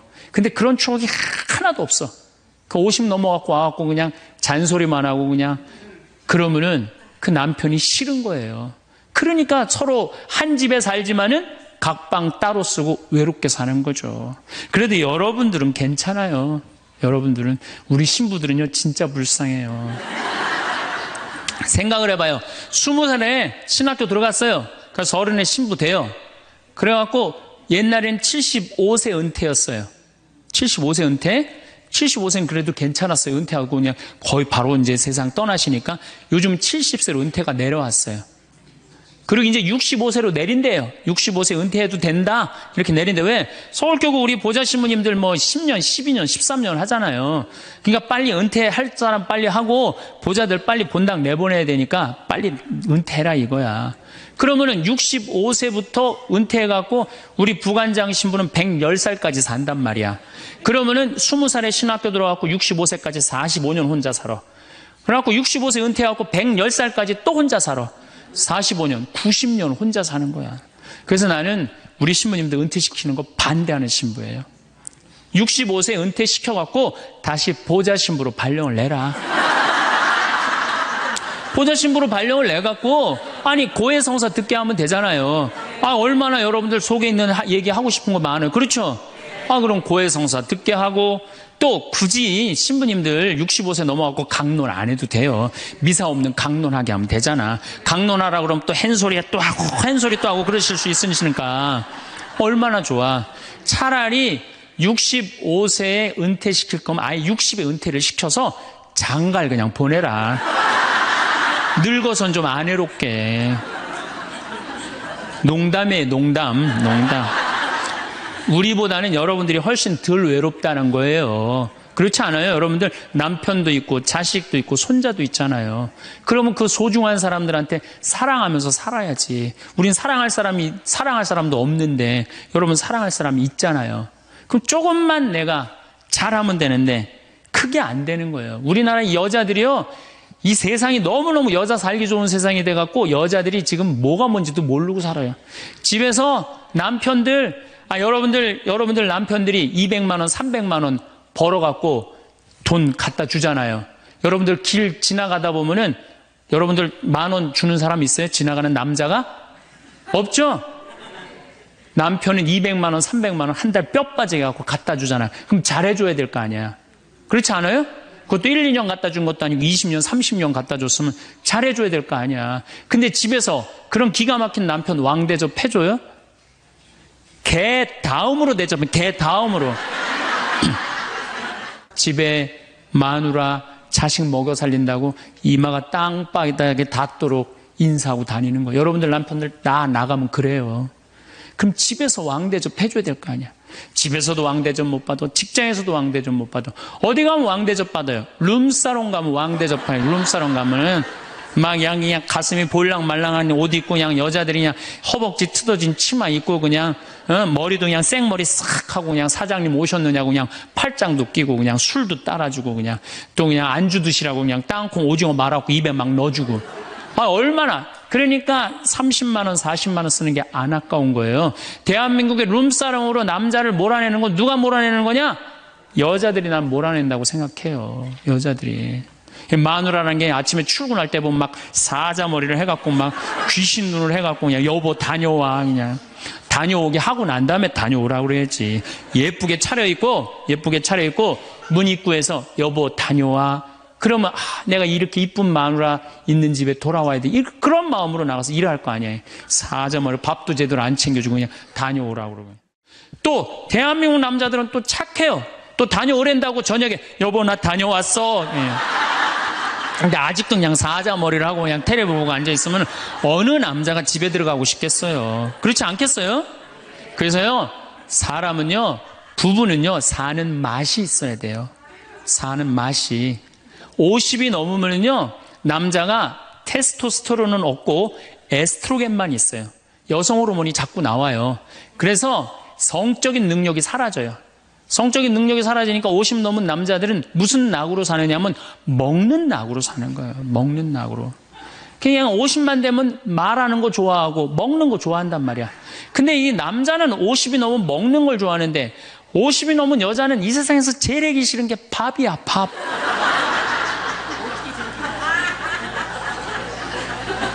그러니까 그냥 둘이 사는데 왜 김치찌개를 끓여도 한솥 끓여. 그냥 하기 싫으니까 귀찮으니까 한솥 끓여갖고 그냥 다음날 아침에 그냥 그거 졸여갖고 아침상에 올려놓고 그냥 저녁엔 또 오늘같이 하루 피정하고 저녁에 이제 여보 나 저녁 집에 가서 먹을게 그러면 또 그거 볶아갖고 저녁상에 또 올려놓고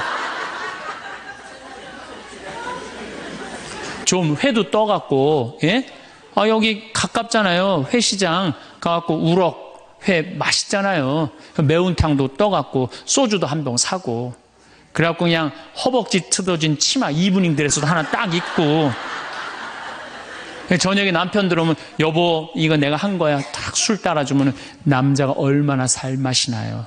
사는 맛 나지 않겠어요? 네, 좀 신선로도 좀 해갖고 탁 하고 짜장면도 좀 만들어주고 베트남 국수도 좀 해서 주고 요즘 뭐 또 순대 또 그냥 유명한 데 많잖아요. 전화하면 택배로 다 보내주잖아요. 순대도 탁 썰어갖고 그냥 간 썰어갖고 그냥 소주 한 잔 탁 하고 신부님 무슨 돈으로 그런 걸 합니까? 애 휴학시키고 자식은 무슨 자식이야. 지금 누구밖에 없어요? 부부밖에 없어요. 애 휴학시키고 그렇게 하세요. 신부님 난 휴학시킬 자식이 없는데 집 잡혀요. 나이 드신 분들은 은행에 가고 집 잡혀갖고 다 쓰세요. 자식 물려줄 생각하지 말고. 네. 그래야지 사는 맛으로 사는 거 아니에요. 그리고 부부는 사는 맛으로도 살아야지만 사는 멋으로도 살아야 돼. 사는 멋이 있다. 멋있게 살아야 될 거 아니에요. 근데 나는 제일 가슴 아픈 우리 자매님들이 어떤 분들이냐면은 자기를 꾸미지 않는 분들이에요. 이쁘게 좀 이쁜 옷도 사 입고 그래야 되는데 생전 자기가 무슨 군인이야? 집에 있어도 파마를 해도 꼭 철모 뒤집어 쓴 거 딱 1년 내내 풀어지지도 않는 거 쓰고 앉아갖고 그냥 생전 그냥 마누라라는 게 그냥 맵시 있는 옷 한 번 제대로 입지도 않고 그럼 남편이 사는 맛이 있어요? 사는 멋이 있어요? 좀 꾸며야죠, 본인이. 예쁜 옷도 좀 사서 입고, 좀 브릿지도 좀 넣었다가, 머리도 그냥 생머리도 했다가, 이쪽으로도 묶었다가, 저쪽으로도 묶었다가, 어느 날 좀 틀어도 올리고, 이래야지 그냥 남자가 사는 맛도 있고, 사는 멋도 있을 거 아니에요. 생전 그냥, 옷도 그냥, 신부님 맵시가 있어야지 옷을 사 입죠. 그러면 좀 살도 좀 빼시고 그냥 이건 벤지 엉덩이지 구분도 안 되는 그냥 몸매를 가지고 그러니까 그냥 몸빼바지만 계속 짚고 이 집에 있으면은 어느 남자가 집에서 가고 싶어요. 본인을 꾸미시라는 거예요. 그래서 남자는요 사는 맛도 있고 사는 멋도 있는 거 멋도 있어야 돼요. 그래서 예쁜 옷 남편도 좀 꾸며주고 남편도 좀 나비 넥타이도 좀 하고 남자가 50이 넘으면요 제가 지난 미국에 한번 강의를 갔는데 너무 멋있는 부부를 봤어요. 남편이 한 60쯤 돼 보이는데 식사를 같이 하려고 그러는데 남편이 살짝 머리가 벗겨졌더라고요. 근데 부인이 사각모를 탁 차에 하더라고요. 남편을 바깥에서 만났는데 딱 했는데 부인이 여보 이거 써 탁 씌워주는데 너무 멋있더라고요. 여러분들 앞 백화점에 가갖고 남편 좀 사각모도 좀 멋있는 거 좀 중절모도 멋있는 거 사서 탁 씌우면 얼마나 좋아. 그렇지 않아요? 옷도 이제 50이 넘으면요 단색을 입어야 돼요. 노란색을 입든지 초록색을 입든지 아니면 빨간색을 입든지 그래야지 좀 젊어 보이는데 이거는 그냥 김치국물 떨어져도 안 보이는 체크무늬 사서 입혀갖고 그냥 1년 내내 빨아주지도 않고 그냥 맛도 없고 멋도 없는 거죠. 그래서 좀 무슨 돈으로 애 휴학시키고 자식은 무슨 자식이에요. 여러분들 이제 50이 넘어가갖고요 여러분들의 유일한 동반자는 누구밖에 없다? 남편밖에 없다. 그럼 남편한테 잘해줘야죠. 제가 여러분들한테 꼭 부탁하고 싶은 거는 옛날에 중세시대는요 성제 집 다 팔아갖고 갔어요. 다 팔아서 그냥 예루살렘 가는 걸로 끝나는 거예요. 거기서 죽어도 여한이 없다고. 그러니까 여러분들도 예수님 어제 복음에 자케오 얘기 나왔죠? 그 예리고 얼마나 좋아요. 그리고 그냥 갈릴레아도 좀 호수도 가보고 얼마나 좋아요. 신부님 무슨 돈으로? 휴학시키고 그 돈이면 충분해요. 한번 갔다 오면은요 신앙이 틀려지거든요. 성주순례도 가고 제가 지난 9월인가 작년 9월에 성주순례를 한 40분 하고 갔다 왔는데 어떤 형제님이 70 먹은 형제님이 기가 막힌 말씀을 하시더라고요. 무슨 말씀을 하시냐면은 내 강의를 듣고 집을 잡혀서 왔대요. 근데 가만히 생각을 해보니까 집은 은행에 잡히면 대출을 해준대요. 은행에 잡히면 대출해주잖아요. 근데 나이는 대출해주는 데가 아무 데도 없대요.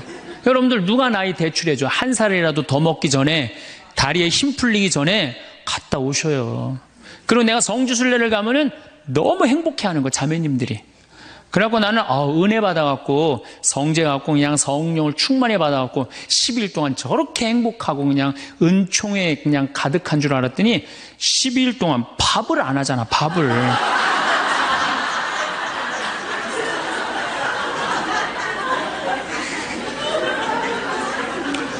남편, 부부는 맛도 있고 멋도 있어야 되지만 기도 살려줘야 돼. 남편 기도 살려줘야 돼요. 아니 50이 넘어갖고 남편 기 살려줄 사람이 직장에서 기가 살겠어요? 사회에서 기가 살겠어요? 본인이 기가 살겠어요. 유일하게 기 살려줄 수 있는 사람은 누구밖에 없어요? 부인밖에 없어요. 부부가 50이 넘으면요 자식들 떠나고 둘만 덩그랗게 집에 남아서 50년을 같이 살아야 돼요. 말을 정말로 남편 즐거운 말, 남편 좋은 말, 우리 남편 아직도 알통 튼튼하다, 우리 남편 아직도 어깨가 그냥 대유평 평야 같다, 이런 말 해주는 게 중요한 거예요. 그런데 그냥 말을 진짜 못해. 내가 2000년 역사상 말 진짜 못하는 놈 한 놈 알고 있어요. 어떤 놈 진짜 말 못하느냐면은 십자가상, 예수님 십자가 위에 매달렸을 때 왼편의 강도, 진짜 말 못하는 놈이에요, 그놈. 이제 십자가 매달렸어. 너무 아파. 자기도 이제 죽기 일보 직전이고 옆에 구세주라는 사람도 옆에 있단 말이야. 그냥 이 사람이 막 분이 치밀었나 봐요. 야, 네가 무슨 구세주냐? 네가 구세주라면 너도 살리고 나도 살려봐라. 너도 죽는 주제에 무슨 구세주냐? 막 욕을 해댄 거예요. 그러니까 예수님이 그냥 매달려갖고 아파 죽겠는데 이놈이 이상한 소리 하니까 대꾸도 안 해요. 대꾸도 안 해. 성서 보면은 그냥 가만히 계세요. 근데 내가 2000년 역사상 진짜 말 잘하는 사람 한 사람 알고 있어요. 그게 누구냐면 오른편 강도예요. 얼마나 말을 잘하느냐면은 그렇게 얘기를 하니까 이 왼편에 있는 강도를 혼내요. 야, 이놈아, 니놈하고 나는 죽어도 싸. 강도 짓을 했으니까. 근데 저분이야말로 무슨 죄가 있어. 가난한 사람, 병든 사람 함께 해주고 인간 사랑하신 분인데, 그리고 이 강도가 한마디 해요. 주님, 마지막 날에 저를 기억해 주십시오. 그러니까 그냥 예수님이 왼편에 있는 놈한테는 대답도 안 하던 예수님이 그렇게 아파도 오른편에 있는 강도한테 한마디 해요. 너야말로 오늘 나와 낙원에 들 것이다. 이 말 한마디 잘한 바람에 그냥 예수님하고 1호로 천당에 올라간 사람 아니야. 그렇지 않아요?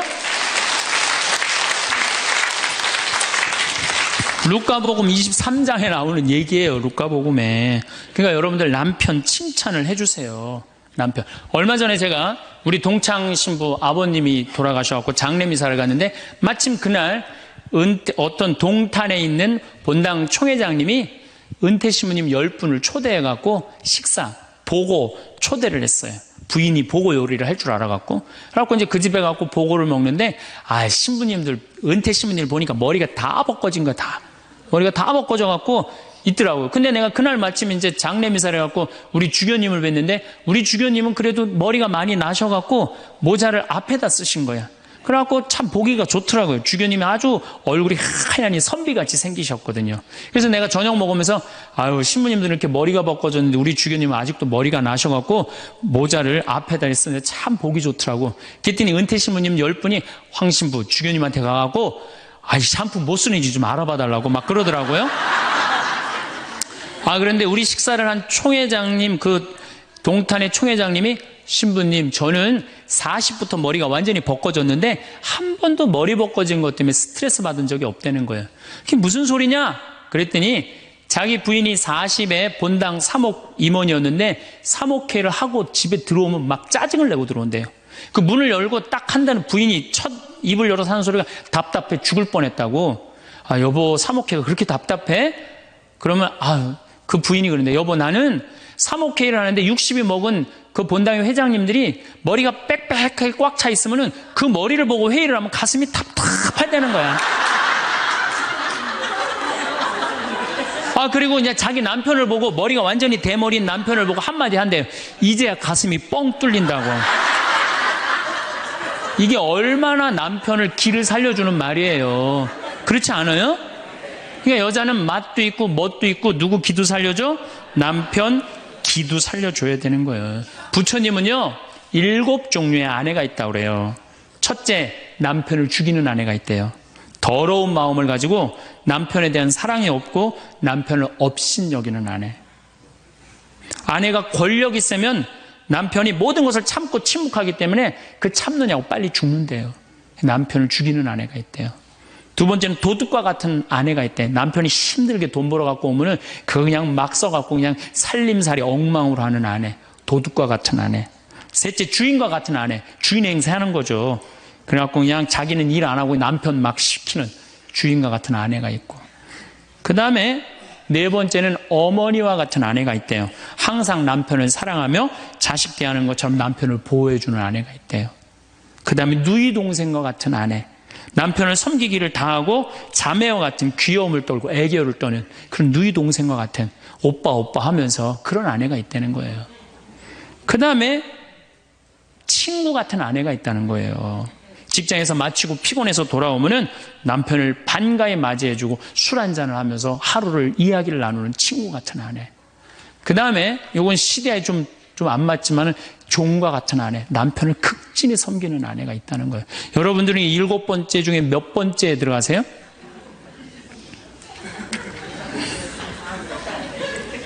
아무것도 아니에요? 이 7번째 아무것도 아니면 큰일인데.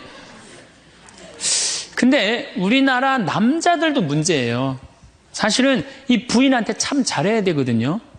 자기 믿고 따라온 사람이 얼마나 귀하게 해야 돼. 근데 우리나라 남자들 참 부인한테 말 못해요. 정말 이쁘다고 말 한마디 해주면 얼마나 좋아. 여자는요 1년 365일 365가지 방법으로 이쁘다는 소리를 듣고 싶어 한대요. 오늘같이 이렇게 태양이 찬란한 날은 여보 저 찬란한 태양처럼 당신 오늘 너무 이뻐. 그리고 비가 촉촉하게 오면 여보 당신 촉촉한 비처럼 이뻐. 아니 어떤 방법을 써서라도 이쁘다는 말하면 여자는 행복하다는 거예요. 그리고 요리를 해주면 맛있다고 먹으면은 김치찌개 이렇게 맛있는 김치찌개 먹을 수 있는 사람은 세상은 나 하나밖에 없다고. 이렇게 정말로 이런 말을 해줘야 되는데 생전 뭐 맛있다 맛없다 그런 말 안 하면은 여자가 밥할 맛 나겠어요? 안 나죠? 그럼요. 그리고 한 30년 밥 얻어먹었으면 이제 설거지는 해야지. 그렇게 얻어먹었으면 설거지는 해야지. 양심 있는 거 아니야? 그렇지 않아요? 여자는 언제 행복하냐면 남편이 자기 살림을 도와줄 때 행복하다고 그러더라고요.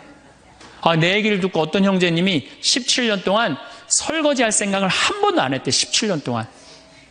그래갖고 이제 내 얘기를 듣고 이제 자기도 이제 해봐야 되겠다. 그렇게 생각을 하고 저녁에 여보 당신 반찬하냐고 애쓰고 밥하냐고 애썼으니까 내가 설거지 해줄게. 앉아서 텔레비 봐. 그랬더니 부인이 그러더래요. 2번 청소하게 하지 설거지하게 하지 말고 그냥 가만히 있으라고 그러더래요. 그래서 이 남편이 그랬대요. 아니야 내가 오늘 해보고 싶어서 그래. 그리고 설거지를 했대요. 그리고 이제 그 형제는 미사 해설하러 성당에 갔는데 메시지가 왔대요. 여보 나는 오늘 당신이 한 설거지 지금 다시 하고 있어. 하지만은 오늘처럼 행복한 날은 없어. 17년 결혼 생활 중에 오늘처럼 행복한 날은 없어. 고마워. 내 살림살이를 도와줘서. 그 메시지를 형제님이 나한테 보냈어요. 신부님 요 조그만 거 이렇게 행복할 수 있는데 내가 왜 이제까지 안 했는지 모르겠다고. 그러니까 우리 정말 부인한테 정말로 자매님들한테 서비스 해줘야 돼. 이제는 서로를 사랑해야 돼요. 서로를 사랑하고 아껴줘야 돼요. 그러니까 여러분들 남편한테 잘하세요. 또 여기 있는 우리 형제님들 누구한테 잘해요? 그래도 나이 먹어갖고요. 여러분들 지금 신부님 난 도저히 우리 남편하고 못 살 거예요. 지금 바꿔봐야 거기서 거기에요. 지금 바꿔봐야. 자, 남자하고 여자하고 얼마나 서로를 이해를 못하느냐 하면은 남자는 하루에 2,000마디만 하면은 말 끝난대요. 근데 여자는 하루에 6,000마디를 해야 된대요. 그러니까 여자가 훨씬 말이 많은 거죠. 남자는 직장에 갔다 오면 할 말 끝난 거예요. 집에 할 말이 아무것도 없는 2,000마디 이미 다 했는데 할 말. 남자로 사람으로서 할 말 끝났는데 뉴욕의 게리 머카스라는 교수가 이 통계를 냈어요. 그래갖고 여자는 이제 남자가 이제 남편이 이제 집에 들어올 때만 기다리는 거야.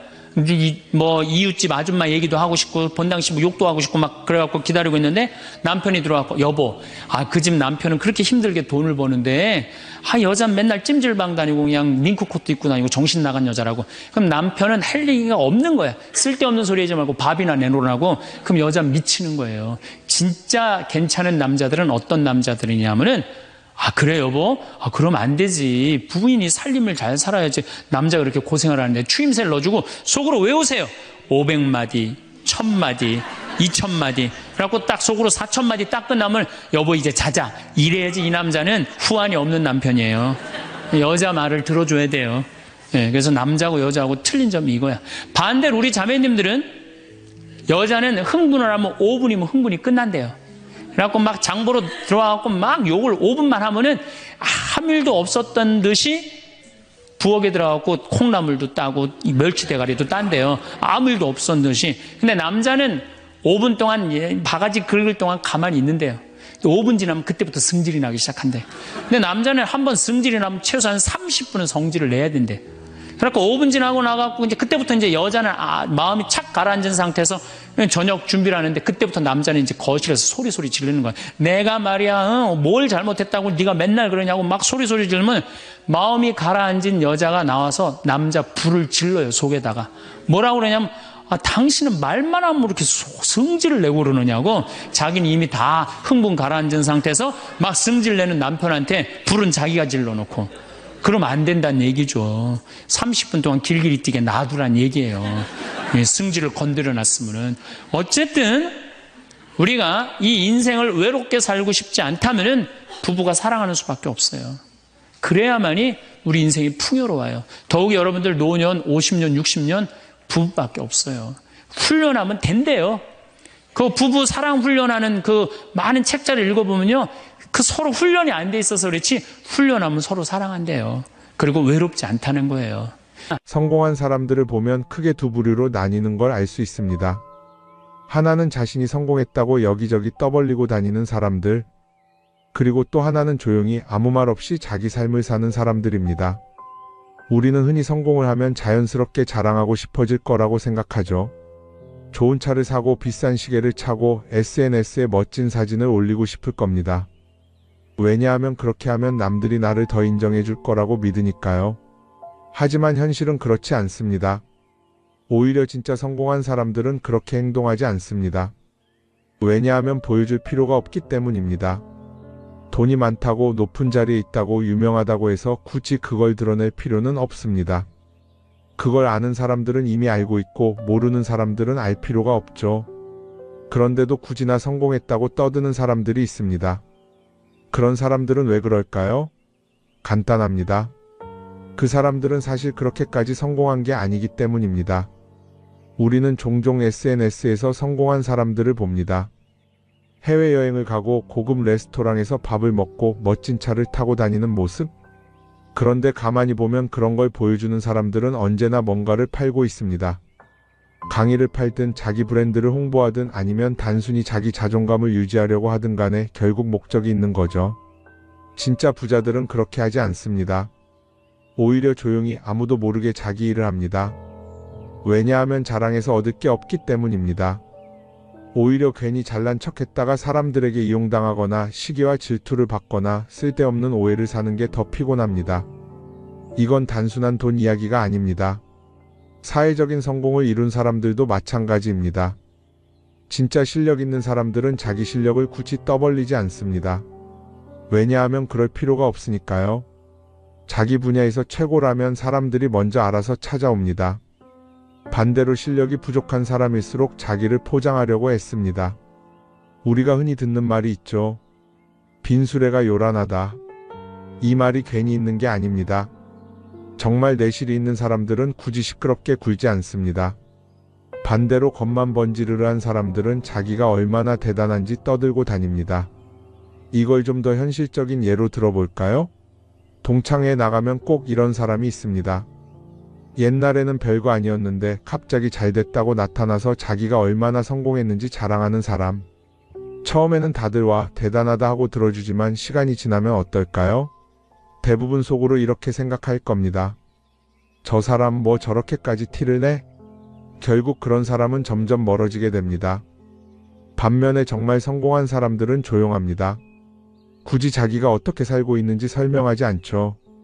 그런 사람들은 오히려 주변에서 먼저 알아보고 자연스럽게 존경을 받습니다. 그게 진짜 성공입니다. 그럼 우리는 어떻게 해야 할까요? 내가 뭔가를 이루었을 때 굳이 남들에게 알릴 필요가 있을까요? 물론 가까운 사람들에게 좋은 소식을 전하는 건 좋습니다. 하지만 굳이 모든 사람들에게 나 이렇게 잘 살고 있어요 하고 알릴 필요는 없습니다. 그런 행동은 결국 나에게 득이 되지 않습니다. 성공이라는 건 원래 조용한 겁니다. 내가 잘 되고 있으면 주변 사람들이 자연스럽게 알게 됩니다. 굳이 내가 말하지 않아도 내 행동과 태도에서 묻어나오게 되어 있습니다. 그러니 굳이 보여주려고 애쓰지 마세요. 오히려 그게 더 진짜 성공한 사람의 태도입니다. 사람은 사회적 동물이라고 하잖아요. 혼자 살아갈 수 없고 결국 사람과의 관계 속에서 기쁨도 얻고 때로는 상처도 받습니다. 그런데 한 가지 생각해 볼 게 있어요. 우리가 정말 인간관계가 필요해서 맺고 있는 걸까요? 아니면 그냥 그래야 한다고 배워서 어쩔 수 없이 유지하고 있는 걸까요? 어릴 땐 친구 많으면 좋다고 하죠. 사회생활에서도 인맥이 중요하다는 말을 많이 합니다. 그런데 정작 주변을 보면요, 인간관계가 넓은 사람일수록 스트레스를 더 많이 받아요. 전화벨이 울릴 때마다 이번엔 또 무슨 부탁일까 싶고 단체 채팅방에서 메시지가 올 때마다 이걸 또 어떻게 대답해야 하나 고민하죠. 관계가 많아질수록 책임과 피로도 함께 늘어나는 겁니다. 어떤 사람들은 인간관계를 줄이면 외롭지 않겠냐고 해요. 그런데 가만히 생각해보면 진짜 외로움을 느끼는 순간이 언제인지 아세요? 오히려 불필요한 인간관계 속에 있을 때입니다. 같이 밥을 먹고 얘기를 나누는데도 뭔가 허전하고 대화가 컥 돌고 속마음을 나누지도 못할 때, 그럴 때 우리가 더 외롭다고 느끼죠. 그렇다고 당장 인간관계를 다 끊어버릴 순 없겠죠. 하지만 적어도 내가 정말 소중하게 여겨야 할 관계와 그냥 관성적으로 유지하는 관계는 구분할 필요가 있습니다. 예를 들어 매번 나한테 부탁만 하고 정작 내가 어려울 땐 연락 한 번 없는 사람. 내가 실수하면 뒷담화를 하면서 내 앞에서는 웃는 사람. 이런 관계를 굳이 계속 이어갈 이유가 있을까요? 가끔은 이런 경험도 있을 거예요. 우연히 어떤 사람과 친해졌는데 만난 지 얼마 되지도 않았는데 너무 많은 걸 털어놓는 사람들 있죠. 자기 속사정부터 가족 문제, 직장 고민까지 쏟아내는 사람들. 이런 경우 두 가지의 가능성이 큽니다. 하나는 그냥 감정적으로 의존할 사람이 필요해서일 수도 있고 또 하나는 내가 믿을 만한 사람인지 떠보는 걸 수도 있어요. 어떤 경우든 이런 관계는 오래가기 어렵습니다. 사실 친밀함이라는 건 시간이 필요한 법이에요. 적당한 거리를 두고 천천히 서로를 알아가야 하는데 초반부터 급격하게 가까워진 관계는 쉽게 무너지는 경우가 많습니다. 처음엔 친하다고 생각했는데 어느 순간 사소한 일로 틀어지고 결국 남보다 못한 사이가 되는 거죠. 그러면 인간관계를 어떻게 해야 할까요? 답은 간단합니다. 억지로 맺지 말고 굳이 유지하려고도 하지 않는 거예요. 내가 편한 관계라면 자연스럽게 이어질 것이고 그렇지 않다면 서서히 멀어질 겁니다. 그리고 그걸 억지로 붙잡지 않아도 괜찮습니다. 관계를 유지하는데 에너지를 쓰기보다는 정말 소중한 관계에 집중하는 게 더 낫지 않을까요? 어떤 사람은 내가 인간관계를 줄이면 나중에 나 혼자 남는 거 아니냐 걱정하기도 해요. 그런데 생각해보면요, 진짜 나를 위하는 사람은 많지 않아요. 인간관계를 줄인다고 해서 완전히 혼자가 되는 게 아닙니다. 오히려 불필요한 관계를 정리하고 나면 남아있는 관계들이 더 단단해지고 가치 있게 느껴질 겁니다. 예전엔 인맥이 자산이라는 말을 많이 했어요. 그런데 요즘은 꼭 그렇지도 않죠. 오히려 불필요한 인간관계가 많으면 그게 짐이 될 수도 있어요. 적당한 거리, 적당한 선. 이걸 잘 지키는 게 결국엔 가장 편한 인간관계를 유지하는 방법 아닐까요? 한번 곰곰이 생각해 보세요. 지금 내 주변에 있는 사람들 중에서 내가 정말 편하게 만날 수 있는 사람이 몇 명이나 되는지, 내가 억지로 맞춰주고 있는 관계는 없는지. 관계를 줄이면요, 외로워지는 게 아니라 오히려 더 자유로워집니다. 그리고 자유로워진 만큼 내 인생에서 정말 중요한 것에 집중할 수 있게 됩니다. 인간관계 너무 많은 걸 신경 쓰다 보면 정작 중요한 걸 놓칠 수 있어요. 그러니까 이제는 한 번쯤 정리해보는 것도 나쁘지 않을 겁니다. 사람들이 돈을 많이 벌고 싶어 하는 이유가 뭘까요? 단순히 돈이 많으면 좋으니까? 물론 그것도 있겠지만 사실 돈을 원하는 진짜 이유는 더 나은 삶을 살기 위해서겠죠. 그런데 문제는 돈을 많이 번다고 해서 반드시 삶이 나아지는 건 아니라는 겁니다. 오히려 더 많이 벌수록 더 많이 쓰게 되는 경우가 많아요. 가끔 이런 생각해 본 적 없으세요? 예전에는 돈이 지금보다 훨씬 적었는데 이상하게 그때가 더 여유로웠던 것 같다. 왜 그럴까요? 사실 우리가 원하는 건 돈 그 자체가 아니라 돈을 통해 얻을 수 있는 자유인데 돈을 벌면 벌수록 그 자유를 잃어버리는 경우가 많아요. 더 좋은 차, 더 좋은 집, 더 좋은 옷을 사면서 점점 더 많은 돈이 필요해지고 결국엔 돈을 벌기 위해 또다시 일해야 하는 악순환에 빠지게 되는 거죠. 한번 생각해 봅시다. 우리가 정말 필요해서 뭔가를 사는 경우가 얼마나 될까요? 필요해서라기보다는 남들이 가지고 있으니까 없어 보이기 싫으니까 혹은 그냥 기분 전환을 위해서 소비하는 경우가 훨씬 많아요. 그리고 그런 소비를 할 때마다 스스로 이렇게 합리화를 하죠. 이 정도는 나를 위한 투자야. 그런데 가만히 보면 그 소비가 진짜 나를 위한 소비인지 아니면 그냥 사회가 만든 기준에 끌려가고 있는 건지 헷갈릴 때가 많습니다. 예를 들어 예전에는 스마트폰 하나면 충분했는데 이제는 스마트워치도 있어야 하고 무선 이어폰도 필요하고 태블릿도 있어야 할 것 같고 하나를 사면 또 다른 무언가가 필요해지는 시기예요. 사실 이건 우리가 그렇게 만들어진 겁니다. 광고도 그렇고 SNS도 그렇고 자꾸 우리에게 이렇게 말하죠. 이걸 사야 더 행복해질 수 있어요. 그런데 정작 그걸 사고 나면 어때요? 처음 며칠은 좋죠. 그런데 시간이 지나면 또 다른 걸 사고 싶어져요. 왜냐하면 물건이 우리를 오래 행복하게 만들어주지는 않거든요. 특히 요즘은 SNS가 이런 소비 심리를 더 부추기는 것 같아요. 예전에는 친구들끼리 만나서 나 새로 샀어 하고 자랑하는 게 전부였는데 이제는 SNS에 올리면서 전 세계 사람들에게 보여주잖아요. 그러다 보니까 남들도 다 뭔가를 사서 올리고 나도 따라해야 할 것 같은 기분이 드는 거예요. 그런데 중요한 건 그 사람들도 사실은 나와 똑같은 기분이라는 겁니다. 내가 남을 부러워하는 만큼 나도 누군가에게 부러움을 사려고 애쓰고 있는 거죠. 결국 끝없는 비교와 소비 속에서 진짜 중요한 걸 놓치게 되는 겁니다. 한번 이렇게 생각해 보면 어떨까요? 만약 내가 지금부터 딱 1년 동안 불필요한 소비를 하지 않는다면 내 삶이 어떻게 변할까? 아마 처음에는 답답할 수도 있어요. 사고 싶었던 걸 참아야 하니까. 그런데 그걸 몇 번 참고 나면 어느 순간 깨닫게 될 겁니다.